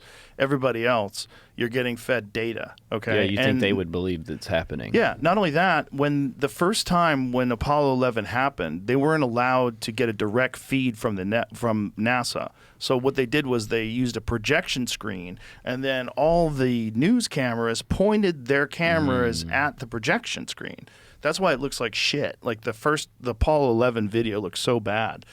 But it seems like that was on purpose. Like they made it look like shit on purpose. Interesting. And if you wanted to gain technological and, ethical and moral superiority over the evil communists, you could see why you would make some sort of a rationalization, why you should fake that we have the ability to go to the moon. Because the ability to go to the moon is not just scientific, it's military. Yeah. It's a military might. Like, we have the best rockets, we have the best this, we have the best. We got the best. We went to the moon. We definitely did it. So it just makes sense that they would fake it. And the blow of Sputnik flying over the United States, and everybody could see it. It's like we can put this right above your country. That was a flex. I'm That just was a saying, big if they were Big giving flex. people LSD in brothels, I could see them faking the moon. yeah, Bro, 100%. Most of history, I'm not 100% most of believer by any United means. States history is full of shit. At least some aspect of it. Look, what got us into the Vietnam War, Gulf of Tonkin, never happened. Full of shit. False flag event. They all throughout history, all throughout the United States history in the 1960s, during the same time where they were supposedly going to the moon, they lied constantly at every fucking turn. At every turn. And who's to say they're not still doing that? It's to this easy. It was day? easier You to know, it's back hard then. to trust. They are. It They was- 100% are. Yeah. Yeah. Look, I know people in government that will tell you, they'll like, put your phone down, let's go for a walk. And they'll tell you. Yeah. And you're like, what? Yeah. I want that. Dude, those conversations are strange. One of my favorite thing is the pizza ordering at the Pentagon. Oh, yeah. When shit starts to go down, the spike in pizza ordering because people are working late. Yeah. Interesting. Very weird. Yeah. And it just spiked. I saw, I think a couple weeks ago, because I brought it up. I was like, I got a notification. It's like pizza spike. I know. And it People was started like, thinking we're going to war. This has been. Yeah. It was at a time. It was at a high that was like the Panama stuff, Vietnam high. Isn't that yeah. funny? It's That's pizza awesome. deliveries is what freaks everybody out. Oh, Love they're it. working late. They're Yeah. working late. They're ordering pizza. And now they just called all the generals together. You seen that? Yeah, Hegseth did. But supposedly yeah. what they're doing is they want to get all the generals together and give them some sort of a moral and ethical mandate. Yeah. Like preparedness. This is what we want the military to be. No more beards and stuff. No more Keep it- fucking tighten it back politics up. and no more identity politics and bullshit. The most important thing is be ready. Yeah. Be ready, have the best, most capable military that's humanly possible given the resources that we have today. This is what our goal is. This is what our job is. And they which needed makes to call sense. everybody together to do that. Well, you saw what the fuck was going on over the last 4 years. Yeah. You got Yeah. guys in dresses talking about how it's really important to have inclusiveness. It's the most important thing about the military is inclusivity. Like, Yeah. we had crazy people that were in charge of very important positions, Yeah. including that guy that was stealing women's clothes. Yeah. That guy was in charge of like fucking nuclear waste, and he's running around stealing people's underwear Panty raid. with lipstick and a bald head. Not just stealing, but he stole this one lady who was like a famous designer. It was a one-off dress, and then he wore. That's how he got busted. He wore it to some event, and the lady was like, "Hey, motherfucker, that's mine! Like someone stole that shit from the airport." And that's how he got busted. This is a South Park episode. That is a South Park episode. Is it? Is We it a just South live Park in- episode? No, we live in a it South should Park be. Yeah, episode. we do. Yeah, we do. It's Yeah. getting wild, man. Yeah. It is wild, but it's like it's always been wild. And this is one of the good things about Trump being elected and Trump in office is that it kind of threw a because they didn't want Emp to be the president, and it threw a monkey wrench into all these things that they were doing. And you get to see a lot of these people scramble, and you get to see like oh, this is there's so much, like all the Doge stuff where they uncovered all these NGOs. That was crazy. There's an NGO for, I think it's every 600 people in India. Yeah. You know how crazy that is? There's a non-government organization for every, I think it's like 500 or 600 people in India. There's like millions of them. It doesn't make any sense. It's crazy. It's like, what are you doing? What are you doing? Elon explained it to me too. He said what you would do is you would make this non-profit, and you would call this you'd put a bunch of money into it. So you put like $10 million, relatively small to them, $10 million to this thing, and call it like Agency for Peace, Center for Peace, whatever it is. And then that becomes a non-government organization. And then you get politicians to dump tons of money into this NGO. And then through this NGO, you profit. It's like a shell company. Yeah. Yeah. And there's a ton of those. And there's so many of them, they couldn't even keep track of them. And the more they dug into it, the more they started calling Elon a Nazi. And it just got wild. Well, they don't like when the elites don't like when the curtain's pulled back. Well, that was the curtain being pulled back. That was the curtain being pulled back in a way that most people were not aware. And when I brought Mike Benz in, and Mike Benz laid it all out, and he was explaining that what U.S. aid was for was the things that were too dirty for the CIA to get involved in. So a lot of it was like regime change operations. Yeah. It was like outlining all these different regime change operations that were all being paid for, and then your tax dollars being dumped into these NGOs, and then people are pulling money out of it, and billions of dollars. It's the world's piggy bank. Why did they stop digging? Are they still digging? Like Well, Doge? I don't Because I know know. Elon's not in the White House anymore, but It was supposed to be a seemed like temporary thing, right? But it just seems like it all just stopped. Well, you don't hear about it anymore. That's true. But I think it was real problematic. I mean, they did shut down U.S. aid. And they turned Elon into a fucking Nazi. I mean, how many fucking Teslas got keyed and tires got slashed, and his business was really troubled by it. And so he's like, I'm done. I'm stepping away. You guys, you didn't follow my instructions. You didn't follow my recommendations. So what can I do? You're ruining my life. So I'm just going to back out of this. Go back to building rockets. So he's just going back to building rockets. Well- And the thing is, like, they didn't even care that he rescued those people from the fucking space station, which was wild. Like, no one wanted to give him credit. No one wanted to say thank you. No, They're like, dude. no, he's a Nazi. Yeah. People I know were calling him a Nazi because he spazzed out and went, my heart goes out to you. Oh yeah, we make Yeah. fun of that all the time. Crazy. Yeah, someone just took a still image, of The guy literally has a chain around his neck that was given to him by one of the mothers of one of the hostages in Israel that says, bring them all home. yeah. He wears it around his neck. That's what a Nazi does? Like, are you fucking kidding me? You think he's a Nazi? There's no evidence that he's a Nazi other than one hand movement. Yeah. That's it? Well, it's like the whole right's being called Nazis. Why are we throwing that word around? Well, that word doesn't mean anything when everybody's a Nazi. Yeah. It's like, it's so stupid. It's just they overplayed that hand. It started off being pretty strong and having a lot of weight, but now, it's just like they use it all the time, and it's Everybody's a Nazi, and then if you're not, you're a communist. yeah. I mean, it's Well, just this communists are real. and everything's so extreme right now. I think Nazis are real too. That's Yeah. the part of the problem. When you call everybody a Nazi, well, the problem is that word gets overused, and now legitimate Nazis can just operate with impunity. Like, they're real. There's legit Nazis out there. Yeah, and then they wouldn't even really know what a Nazi is at that point. It's squirrely. It's squirrely as fuck. And the government just is too big. It's too big. There's too much going on, and you can only do so much to make it effective. And so this administration has 4 years, and who knows what they're going to be able to get done or not get done. And there's a lot of things they're doing that make people very upset, like all the ICE stuff and the raids. And Do you see Ice Cube's tour they- bus? Have you seen that? No. They burnt his bus down. Portland, the Antifa people burnt Ice Cubes Ice Cube's because they tour thought it bus. was the They ICE thought bus. Thought it was an ice bus? Yes, Hell yeah, you haven't dude. seen this? No. Oh yeah, I just watched. I didn't mean to interrupt you on it, but it just hit me. I saw that this a couple days ago. It's so stupid. Brilliant. It's so Man. stupid. Yeah, burned it to the ground. Is there a It's reaction shell. video? Oh, I would Ice Cube? love to see Ice Cube's reaction. Bro, Portland is wild. Yeah. Oh yeah. You guys tour in Portland? Yeah, at all? we've done it. We actually had a good show there, but when you Oh, the walk people around, are so happy. It is zombie apocalypse. Yeah. And we were just another one, San Francisco. that We've was a never good one. first time for us going to San Francisco was about a month ago, and we were in the whatever they call the Tenderloin, and it is You gotta a keep your head on. madhouse. There's people blowing up fireworks. Some homeless people blowing up these fireworks in the middle of the night on the street. Me and Drew's just watching them out the window. We're watching crime happen. Yeah. Yeah, San Francisco is pretty buck wild. And then the mayor came out and said, we're making a declaration. No one can sleep on the street. You can no longer loiter. You can only do that. And then go look at San Francisco right now. It's exactly the same. It's just talk. Is San Francisco where they cleaned up? The Yes. Chinese Yeah, president for the Chinese came. president? Yeah. Because Xi Ah. Jinping was in town. Oh, and then royalty's Gavin coming. Newsom said, well, when you have visitors over, you clean up your house. Like, Yeah. bitch, why don't you just keep your fucking house clean? Why you got shit on your floor?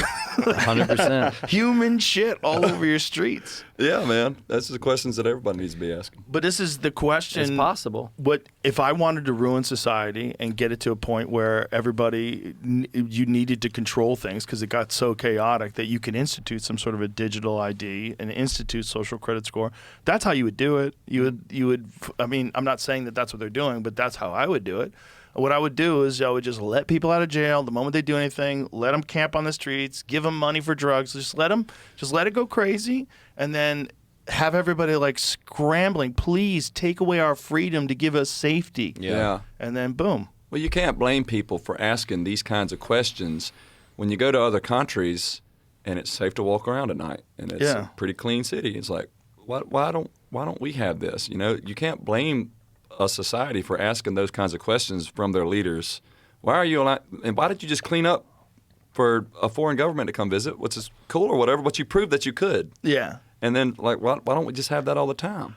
Yeah. I think there needs to be more stuff directed towards mental health. Bro. A lot of those homeless people and people on drugs some of them are like mentally ill and 100%. can't. But we don't have any treatment for people like that hardly. Well, it anywhere. all skyrocketed during the Reagan administration because they changed the laws in terms of like what you're supposed to do when someone's mentally ill, and they just like let them loose. Let's stop paying for it.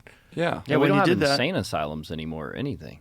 But then again, you hear stories about Yeah. insane Well, asylums, yeah. like that's not good either. We would hope we'd have some good ones. But it's just Yeah. like some people They need a place are to out there go. with no Yeah. family. Right. There's like, kid, their family died when they were 18, Yep. and they're not mentally able to function in society. They've been homeless for 20 years. 100%. We need a place for people like that. Yes, I have a 100%. very, very close family member right now that's homeless and mentally ill, and that's all I want, man, is for people to I don't know what needs to happen, but we need to get these people help. 100%. Like- Yeah, 100%, and that should be something that we do spend money on. I'd roll Yeah. tax dollars to go to something like that. Yeah. Yes. 100%. Everybody, right or left, everybody would. You want people to get a chance. I mean, the best stories ever are people that they were in the gutter, like living on the streets, and now all of a sudden they're helping people. They run some sort of a non-profit food kitchen, and they're helping people get clean, and they found life's purpose, and running, whether it is some sort of a religious class or something that gives people hope and gives people something that, then they can tell you, like, hey, I used to be where you are, and now I'm not, and now I'm helping people. Yeah. Yeah. Like, right or left, like, this divide that we have in this country, most of it's bullshit, Yep. and most of it is, like, it's engineered. Mm-hmm. Yeah. It's engineered to keep us at each other's throats so they can keep getting away with all this nonsense. Yeah. And we keep eating it up. Mm-hmm. Oh, yeah, and doubling down. It could be like if the president said, don't go buy, or something about bananas. Yeah. You go, everybody should have a banana today. The left would never eat another banana in the Look day at of their this life. Tylenol Or the thing. Tylenol thing. Look at this Tylenol said in 2017, we actually don't recommend you take our product. But pregnant. to see people, 2017, they said. Yeah. Well, not Even- only that, 2 years ago, Johnson & Johnson separated from Tylenol. Tylenol became its own company, whoa, didn't which know is that. probably like they saw it coming down the pipe, and they're like, hey, maybe. We're jumping. Yeah. All about the money. Well, here's what's really crazy. A lot of fucking crazy leftist women started taking Tylenol to own JFK or RFK Jr. and Trump. And a bunch of them died of liver toxicity. Because they Oh, I took didn't too know much. that. Yeah. Have you? I knew it was going to happen. A It's friend of full mine. of TikTok. Pregnant women just taking Tylenol, just out of spite. It's crazy. It's crazy. Why let something dictate your life that much? Because a lot of people are nuts, man. A lot of people just that don't have any critical thinking skills, and they're in a cult. They need to find a hobby. Yeah. They're in a cult, man. whether they're in a MAGA cult or they're in a leftist Yeah. cult. They're in a fucking cult. Yeah. I and, agree. And they're all in on one side or the other side, and I think humanity exists in the middle. And humanity exists in the middle where you're supposed to be able to talk about ideas, Mm-hmm. and you're supposed to say, well, what's a good for just overall society, like mental health institutions, like giving people some sort of a chance to become a productive member of society. Like there's a lot of things that we all agree on. Yeah. And we need to find common ground, and instead of like fighting and instead of polarizing people. And this is one of the problems that I have with this administration, is that they're really good at like pointing fingers at the other side and polarizing, and really bad at uniting us all and not attacking the other side and just uniting us and bringing us together. What was the last administration that was good at uniting, in your opinion? Ooh. Or is it it's always been a divide? Well, it's kind of always been like that. would But maybe the Clinton administration, maybe the first one. Yeah. Maybe Bush Clinton. 9/11. Yeah, everybody Bush was 9/11, but boy. on the same team for at least a year. He was pretty divisive. Like, Oh, he Well, was super divisive yeah. before that. That's for damn sure. It was People an hated outside him. influence. But it's like, what did they do with that unitedness? They forced us into a war Yep. over a bullshit premise. I mean, that just shows you what they're really willing to do if they have everybody's will. Yep. If they have everybody on their side, like, okay, great, let's invade Iraq. Let's lie about The weapons war of on mass terrorism. Yeah, Yep. exactly. They Go got anywhere with that. nuclear Yeah. weapons. Well, that's all you have to do. Say it's they hate us for our freedom. Oh no, go fuck them up. And take their oil. Yeah, exactly. It's kind of crazy, but we always fall for it, and hopefully we fall for it less and less every year. But it doesn't seem like it when you see pregnant ladies chewing Tylenol. Yeah. We're in I a guess crazy we're time. nuts. Again, that's what the song touches on. We're actually going to put it out October 3rd because of it. I listened to it in the gym today. People hating? Yeah, You like yeah. it? I love it. I Yeah. love it. I love the whole album. It's really great. Just jaded on it, man. Tired Yeah. of people hating each other. Oh, it's sick. It's sick and it's unnecessary. And you don't get much time, folks. You don't get much time in this life. You get 100 years if you're lucky. And you're going to waste it fighting ideological battles on Twitter and Facebook? Like, what are you doing? Yeah. You know? And you're trapped. You're trapped on your phone. You're trapped, like, checking to see how people are engaging with your latest outrage tweet. It's like, I can't. I cannot, dude. Good for you. I cannot look at the comments. And I think I learned that from you. But Yeah. Go post and ghost. post and ghost, baby. I just, like, I've seen some of these things, and I know it's all bullshit. Like, somebody's just coming on here to rile me up. But, like, David 36907. yeah. Yeah, like, it's like but there's it- so many of them. on the inside, it kind of gets to you a little bit. Oh, yeah. And I just don't, Not me, rather son. not. Yeah, Brandon's no, a he loves comment it. reader. Yeah. Dude, he loves I eat it up, son. Keep Do you? doing it. Yeah, I don't care. Really? Yeah, I wouldn't be doing this if I cared about people's opinion. You know what I mean? It's But you do care about good people's opinion. yeah. You just or don't people care about that I the love, negative people, opinions? I don't care about the negative opinions because Yeah. I'm doing it for God, pretty much. But I mean, anytime I post a cover song, sorry, not Waylon, sorry, nobody will ever be George Jones. Wasn't trying to be. I'm just Right. singing a song. It's not that deep. Johnny Cash will never be 9 Inch Nails. You know, when Yeah. he made Yeah. Hurt. It's just a different thing, man. You can enjoy it without saying that. But there's a lot of people that are just negative. And it's why? It's because their life sucks. Do you think Michael Jordan leaves YouTube comments? No, Yeah. because he's a fucking winner. Yeah. You know what I mean? Yeah. Like, that's really what it is. Is like a lot of our society, their main contribution is bitching. Yeah. You know, that's what they spend most of their energy on. We want to keep it about music, man. Good And for you, There's man. a lot of drama in the world, and if somebody tried to start drama with us, I don't even know if we would even reply. I don't. Yeah. It's a fake place. You think I'm gonna waste my time arguing with you on social media? You know, I'm not. Cool. That's what you think. All right. It's one of the few things that we have that really unites us. You know, really does. Like, you can get people of all persuasions, all different kinds of backgrounds, just love a good song. Well, you know, it's universal. Yeah. Yeah. It's weird about social media too. Is the algorithm like someone left leaning will have a completely different comment section than someone right leaning. Oh, yeah. the You're echo living in an chamber. echo chamber. Yeah. Yeah. Oh, yeah. Yeah. And that's really bad because then you think, look, and then when the election happens, you're like, what? What is going on? I How thought do we you were not gonna think win. the way I think? Yeah. Yeah. We're all people, man. Yeah, I just wish someone would come along that was a great uniter, and hopefully they won't get shot. Yeah. Jeez. Jesus. Well, maybe it would. They Maybe killed. that's They it. killed him first, though. but- Yeah. Yeah, they did it back then too. Yeah. If Jesus did come back today, boy, would that be fascinating. Like, just to see how people. Oh God. react. Oh God. I believe. I'm sorry. It'd be relieving, honestly. I mean, Could you imagine though? Like, I don't know. I don't want to throw shade on anybody, but like, just dying. It's like, oh God, dang it.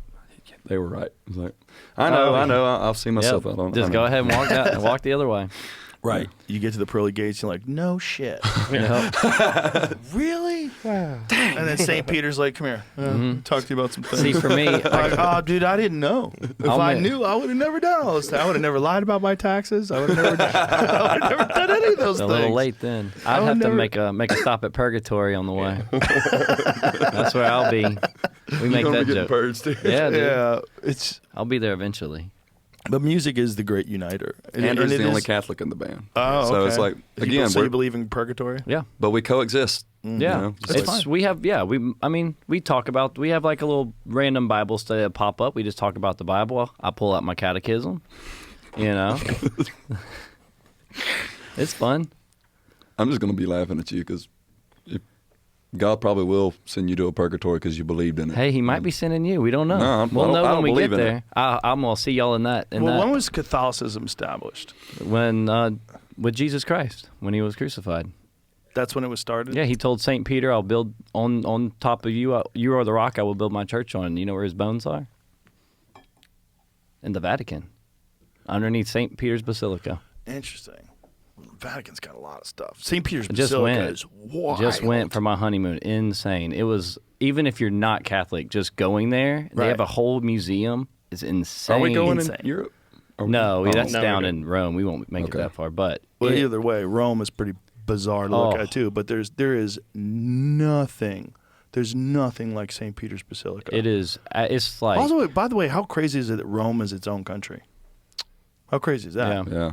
They have their own. It's a country. It's like 50 acres or some shit. Yeah. the Vatican. Yeah, the Vatican. The Vatican, Yeah. rather. Excuse me, not Rome. And you have Oh, to the wait in Vatican's- line. Yeah, you have Yeah, to wait in Vatican. line to enter in the Yeah. morning when we went. Yeah. But the do Vatican being passport? its own country No, is no so passport. strange. And then you get in it, and you're like, this might be the richest country ever. Yeah. Like, look at all the art. They have Yeah. so much They art. have so much art. It's And- just Other St. houses? Peter's Basilica, whatever you believe, if you go to that, you'll be awestruck. it's literally like you walk in Look and at you that. get There it is. you're just covered You're blown in away. chills. Yeah. You're Yeah. blown away. And didn't it take like 400 or 500 years to make? I'm sure. I Oh, mean, yeah. I I mean, think it's this old. was all people with no computers and no power drills. Yeah, man. No power saws. Like, how dedicated were you motherfuckers? I will say that's what some of my favorite memories of Europe last year was seeing cathedrals, how yeah. beautiful they are.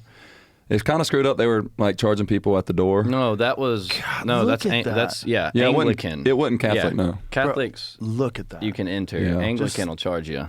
And when you see it, the photos are beautiful, but being there in person, you realize the scale of it all, Mm-hmm. and it's almost impossible. It's impossible to imagine the dedication and the craftsmanship that was involved in making Yeah. something so incredible. And there's a whole crypt underneath with all the. It's like we moved backwards. How did Yeah. stuff stop being beautiful? That's a good question. So plain. They made construction methods got much more convenient. You see like a picture of a train from back in the day? How like just beautiful a public train used to be? Cars. Oh, yeah. Old cars are just. How about you ever see sexy. economy seating from like the 1960s? I wish It's I could have it looked flew back then. amazing. They were smoking cigarettes on them airplanes. Turning up Yeah. back then on flights, dude. Yeah. They were smoking cigarettes in couches. They had these Yeah. big ass seats. Everybody looked relaxed. Rappers don't even do that now. I mean, they were like living it up back then. Yeah, they were living it up. I really couldn't imagine sitting on an airplane next to somebody smoking a cigarette. Though. When I was a Just kid, they smoking smoked darts. on planes. It has to be suffocating, Yeah. right? Oh, it was horrible. And if you got a ticket like late, you had to sit in the smoking section. So you're in the back of the bus or the back of the plane. Oh, But and if you had to go to the toilet, you had to go past all the people smoking. Wow. Look at that. yeah. That's economy seating. Did That they looks not have nice. Turbulence? No wonder people that are so didn't just depressed start. nowadays. Well, they did have seat belts, didn't they? They don't. Or look like it doesn't look like anyone's they really do. wearing one. No, don't look Where like the they fuck's have. all their luggage? You might die. Well, the luggage is in overhead compartments. They still have overhead compartments. Those look pretty shallow. Yeah, those are overhead compartments. No lights. People no- probably no traveled air. lighter. Do you think that's fake? It might be it looks like AI a generated. commercial. It They could might be be. bullshitting us. But there are definitely real This 8-year-old photos. 8-year-old posts on Reddit. I think it's legit. Yeah. And that one, I seen one picture. 747 from the 1960s. Is there like a stand-up bar? Didn't they have like a stand-up bar section where you walk around and go get a looks drink? different. So that's a different size It's not plane, though. 747, yeah. But it depends on like where you're going and how far you're flying. There's no overhead storage, it looks like. Those people look like they're having a good old time though on those planes. Yeah, they were actually talking to each other. Look at the colors of the seats. And Yeah, by I the way, know. the stewardesses were hot. Yeah. It was They like had hot stewardesses. you had to be hot to be a stewardess back then. Yeah, weird. Also, what happened to fashion? These people are dressed up very nice on an airplane, and now we're people are showing up in yoga pants. I don't People have any used to problem with dress yoga well. pants. That's first class. Don't be hating on yoga pants, bro. I should have worn mine. Dang it! Sorry. But it went well with your chain. And the mustache. Yeah. Nothing but like shirtless, chain, mustache. I don't know why yoga people were calling me a pants. lesbian. Yeah, Theo Von comments coming back. People were like, "Oh, he looks like Matthew McConaughey." I was like, "Dang, were they talking about me?" And they're like, and it was Brandon. And they're like, "Who's this mustache lesbian that keeps talking?" I was like, "Dang, dude. What did I do? Yeah, what did I do?" Well, people will find a way to get you. Yeah, I don't read those. I just have Brandon send me screenshots. Because you get in there, right? Yeah, my feelings will get hurt. Man. I get a No, lot of not Elvis, really. like, oh, he looks like Elvis. It looks like Elvis. That's why I won't do karate. 'Cause that's just the next thing they'll just tack on. Oh, he's doing karate like Elvis. I'm just like, yeah. It's a good thing to get out your aggression, though. It's a good thing to calm yourself. I want to do something, man. Yeah. I want to do Boxing. boxing Yeah, or something. do some Muay Thai. Have some guy hold It's- pads for you. If you started out with Shotokan, Yeah. get some guy to hold pads for you when you're on the road. Drew's here down 40+ pounds in the last how long? I'd say about 10 months. Really? That's Yeah. great. What'd you do? I fasted, so I did like 16-hour fasts pretty much every day. Okay. Intermittent fasting. Uh-huh. Nice. And, Just that alone. Isn't it amazing? dude, 30 pounds by itself. Yeah. And then I started working out a few weeks ago, and I've just been doing it like every single day. Don't you feel a million times better? 1,000%. Isn't that crazy? Like, you want to tell people, I know it sucks to start. Yeah. Starting something is hard to do. Changing the habits of your life are very hard to do. But if you could do it, God, you'll feel so much better. Yeah. I mean, like, I can't even go a day without running. Because Really? It feels like I will feel bad. Isn't that Like incredible? Yeah, dude. I love it so much. And you think about the time where you felt bad all the time, and that was your base state. Yeah. That's a lot of people that are complaining online, too. Mm-hmm. There's a lot of people that they're uncomfortable just walking around They in need life. to go exercise. Yeah, they're Yeah. filled with anxiety and angst and ugh. Need to get outside and exercise. Yeah. Just fucking do something. Take a walk. Do something. Do I mean, it will something. cure a lot of things, just exercise alone. Yeah. I mean, Well, it's 1.25 times better than antidepressants. Yeah. Just that alone. 1.25 times better than SSRIs. everybody's always, it just so blows my mind, even growing up as a kid, all these fat burning pills and all these shortcuts to lose weight Yeah. and the Ozempic thing. Yeah. It's like, there's no shortcut. It is diet and exercise. Yeah. Yep. Lean Well, and mean, baby. I think for people that are like morbidly obese, like something like Ozempic, It's going to be it'll help you. It's yeah, the catalyst of It'll get you yeah. started. Sometimes it's just getting started. It's just like getting momentum going, where you're doing something positive every day, and then next thing you know, it's 5 days in a row. Next thing you know, it's a month in a row. You're like, I'm feeling fucking good.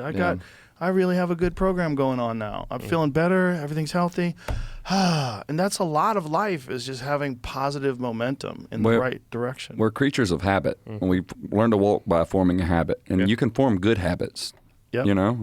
You get to a point where, like you said, I didn't get my running today. I feel weird, and it's like, I need to go to the gym. I need to feel a pump or something. You get that Yeah. habit going, man. And for some people, it's meditation. For some people, it's yoga. But just do something. Do something. Do something positive. Please. Don't just exist. I hope that for America, we'll get fit again. Well, that would be nice. We need that. I feel like I feel like it's shifting. I feel like it. Yeah. I mean, There's I have a no lot evidence of to back that people. up, but- There's a lot of people that are shifting. Yeah. Yeah. Well, I think like with our grandparents, the importance wasn't known yet of how important moving. Like if you don't use your joints, you're going to lose them when you're old, and that's why we have old people are all slumped over and Slumped old. up. I hope when our generation gets there, we know how important exercise is, and when we're 80 years old, we can still run a mile. Or you just go to the doctor and they give you a new body. Or that too. Yeah. That's probably going to happen. Stretch my legs out. Yeah. Yeah. Get some new knees. Yeah. Just take your brain and download it into a new body. Have they tried the head transplant yet? They have done a head transplant. Did it work? Yeah. No. the person died, but they kept him alive for a short period of time. They did it to a dog, right? Yeah, the dog. And then I think they did do it to a person. That Nazi video of the dog head's weird. Yeah, isn't it? Made me feel weird. Well, the Nazis tried a lot of shit. They experimented with a lot of shit. That's what's really dark. Is like a lot of like medical experiments we found out through For the the Nazis. Nazis, Yeah. like spreading intestines across the wall to see how GI tracts work, and yeah, Like they were poking on people's brain while they some were still sick active. people. It's got to be a smelly room, dude. Oh yeah, I would imagine. Well, with genetic engineering, hopefully they don't have to do any of that. But it is going to be weird if you could just choose your body. Yeah. You know, like everyone's going to look beautiful. Everyone's going to be looking like Thor. Mm. You know, a bunch of Chris Hemsworths walking around the world. It's going to be very strange. At that point, God's just going, all right, that's it. Yep. Pulling the plug. Let's go. Too far. Yeah, maybe. Me and my wife are looking into IVF right now, and they're like, "Do you want to pick a gender?" You can do that. Yeah. I mean, if you had your choice, would you want to pick? And I was like, That's something you gotta. I'm gonna need a week to think about. And why are you looking into IVF? Why are you doing that? So my wife has scar tissue, and so she had a mass on her one of her fallopian tubes. Oh, so they have to do it this way. Yeah. So Well, see, in that way, medical science is brilliant, Yep. right? yeah, Yeah. And it would be cool if that was covered by insurance. Yeah, it would be. There's a program called Carrot now that runs through our insurance that you can do it on. Oh, what? So it'll Cool. I It's think quite expensive, though, right? Isn't it like $30,000 a shot? something like that. And Yeah. it doesn't always work the first Yeah. time. You have to try it again. Yeah. But my wife puts it as, your baby's just taking the scenic route. Yeah. Because a lot of people feel funny about getting IVF, but it's like there's nothing wrong with IVF. No, not at Listen, all. if it allows you to become a parent, and it's the most rewarding thing Yeah. in life Yeah. to become a parent, to me at least, it changes everything. Changes your whole life. Changes your perspective on things. Dave Chappelle said it best to me. He said, "It didn't just change the amount of love I had; it changed my capacity for love." Yeah. Yeah, and if you can give that to people, that's beautiful. Mhm. Yeah, especially like there's a real population collapse problem. Yeah, I was going to say that. Yeah, in a lot of countries, it's real serious. There's like some countries South where it's Korea. not. There's some countries where they're overproducing. It's like, isn't England like below the rate they need to be? Yeah. And Japan is China's- real bad. Isn't China's upside down? Too I many don't old know. people. I don't know what Japan or China is, but I know Japan has a real issue. South Korea has a huge issue. It's funny. I wonder why it's the Asian countries. Is They it work hard. just- They're busting their ass all the time. They don't have Yeah. time to make kids. I mean, if you're like super dedicated to work and super disciplined, and Korea, South Korea in particular, is very disciplined culture, very hardworking culture. So if they're career oriented and disciplined, those are the type of people that have less kids. I'd like to see where they're the highest and where they're the lowest, and see, is it like Europe? Is it Northern Europe producing more children? I've Is it- seen a map of it. I can't remember what's what, but Is it poor countries? it was kind of It's a scary. lot of poor countries. Yeah. Because that's how a culture disappears over time is low birth rates. Oh yeah. Yeah, no doubt. Yeah. So do your part. Get Have- that IVF, son. Have babies. Have babies. Any more we should cover? We good? I mean, I think the single coming out October 3rd was all I wanted to make sure I talked about. But I mean, we've talked about a lot. You guys are fucking great. I enjoy you very much. Listen to you guys all the time in the green room. You're in the green room playlist at the mothership. Heck yeah. So we love you guys. You got to come catch a show sometime. I would man. love to. Did I tell you the story, the Kill Tony story? No. So our first time, 2024 was a wild year for us. Like we got into Kill Tony, and we were loving it and watching it, and then a couple months later, it's like, you guys want to go see Shane Gillis? And we were like, yeah. They got us, like, they pulled us up backstage, and as soon as we get out of the van, Tony's sitting there smoking a cigarette. He's like, hey, what's up, guys? Hey guys. And so we were starstruck immediately, and then met Shane, and we kind of felt like Shane didn't know who we were, so we think he slipped off to the green room to look us up and come back. 100%. It's like, you guys just had a #1 hit. Congratulations. Yeah. So you come back Yeah. with a Google quote. 100%. Yeah, man. But that was just incredible. And then like a few months later, we actually get to go to Kill Tony, And that was just another mind-blown, incredible, oh my God, what is happening? And they were like, hey, somebody was like, Rogan wasn't going to come out tonight, but he wants to meet you guys. So, he's going to come out at Mitzi's and talk to you guys. Cool, man. We get a little nervous, a little freaked out. And we were in Mitzi's hanging out with Hans, Cam, and all those guys. And then turn around, and there you are standing there. I was like, oh my God, there he is. And you were standing there talking to people, though. Yeah, you got swallowed up immediately as you walked in the door. And me and Andrew were sitting at the bar, and they was like, all right, I'm going in. I was like, no, man, just wait. I was like, you want to talk to him? I'm just going to send it, buddy. I'll do this for you. Yeah. Hey, Mr. Joe. This is my friend Brandon. Yeah, let it happen naturally. Let it happen naturally. And so I was sitting there waiting on my time to strike, and I turned around to talk to somebody, and I turned back around where you were, and you were gone. So I was like, I felt like just the biggest hammer drop of all time. I was like, dang, man. I felt extra bad because I was told that you wouldn't want to come out, but you were coming out to meet us, and I felt like we just sat there and ignored you. No. So, No, I didn't know you guys were there. Okay. No, it was allowed. I then. did Yeah, come we were out. allowed to. I did come out to meet you guys, but I got swarmed, and it was just like I get weird sometimes. I'm like, gotta go. See ya. it I was just get out of there. You did the had same like thing. 6 people you were carrying a conversation with at one time. So Yeah. We don't wasn't blame about you. to be on top No. of that. Hell Well, we know we will cross paths when time's needed. We did it. Yeah. I saw you also, and I missed my chance again at UFC in December Which one? in Vegas. Oh, okay. Yeah, you were commentating, and we were across from you on the other side of the arena. Theo was sitting behind you, I think, and we were on the direct other side. Incredible experience. Oh my God. This is the first time you guys had ever been. Yeah, and Theo actually, he got an extra ticket to Super Slap, and he invited me out of that Fontaine Power Blue. Slap. Power What Slap, a yeah. odd sport. Yeah, Super Slap's that a won't be better name, that by the won't be way. around for a long That is time. a CTE. Yeah. Fast Brain track, damage. maybe. Yeah, a factory. Oh, yeah. Brain damage Yeah. is coming. It's a CTE farm. I But- don't get it. It's not my thing. It seems so bad for you to just. I mean, it is, 100%. obviously. 100% terrible for you. Yeah. it's- I don't know about that. I mean, they're concussed. 100%. And then standing right back up there to get hit again. Yeah, not I mean, good. has there been a second impact syndrome case yet in Power Slap? Power Slap's only been around for a couple of years. Oh shit! Dana's going to be paying money to like keep the studies away. It's like, no, we got to keep this going. I But- just don't like it. I don't know why people like it, There's but no I do skill. watch it. If somebody sends me a video and I watch some guy get slap KO'd, I will watch it because I watched 2 hours or an hour of fucking dick operations last night. Yeah. How do you feel about like bare knuckle? That's different. I mean, It's dangerous, but it's dangerous. still- it is skillful. It's pr- you It's know, like there's primal. guys that are really good at it, and guys that avoid being hit, and guys that are just really durable, and they make their mark in that. Like, look, if you could punch someone with regular gloves, why can't you punch someone bare knuckle? It's probably better for your brain because you Yeah. can't get hit as hard. But Slightly, man, They're when not they standing there just waiting for it. you get a lot of that yeah, exactly. connection though, when they hit and you don't have a glove on, you see Blood. them. Yeah, You see the shock it puts through you. The noise Power Slap makes in real life is uncanny. It's weird.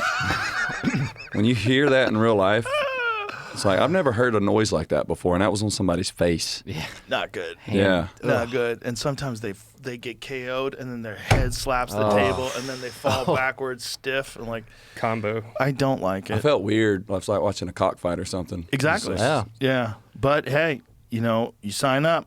Yeah. You want to do it. No one's forcing you. Do whatever you want. You want to ride bulls? Go ahead. You Yeah. want to flip bikes?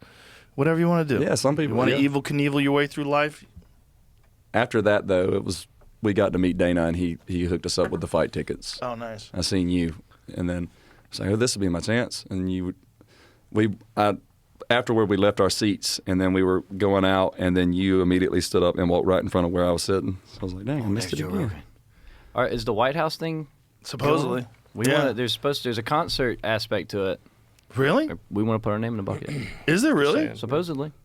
Oh, wow. Interesting. Who's supposed to perform so far? I don't think anybody yet. Oh, I We didn't wanna even know there perform. was a concert aspect to it. That's what we've heard. Our agents heard, at least. Interesting. This is the first time I've heard of it. That makes sense, though. Come play our sad music for. Yeah. Heck You yeah. guys will have sad Ruin music. everybody's buzz. We call it It's sad boy summer. emotional. It's emotional music. I don't think it's sad. It doesn't make me sad. Yeah, the White House thing's going to be nuts. But listen, man, that's June.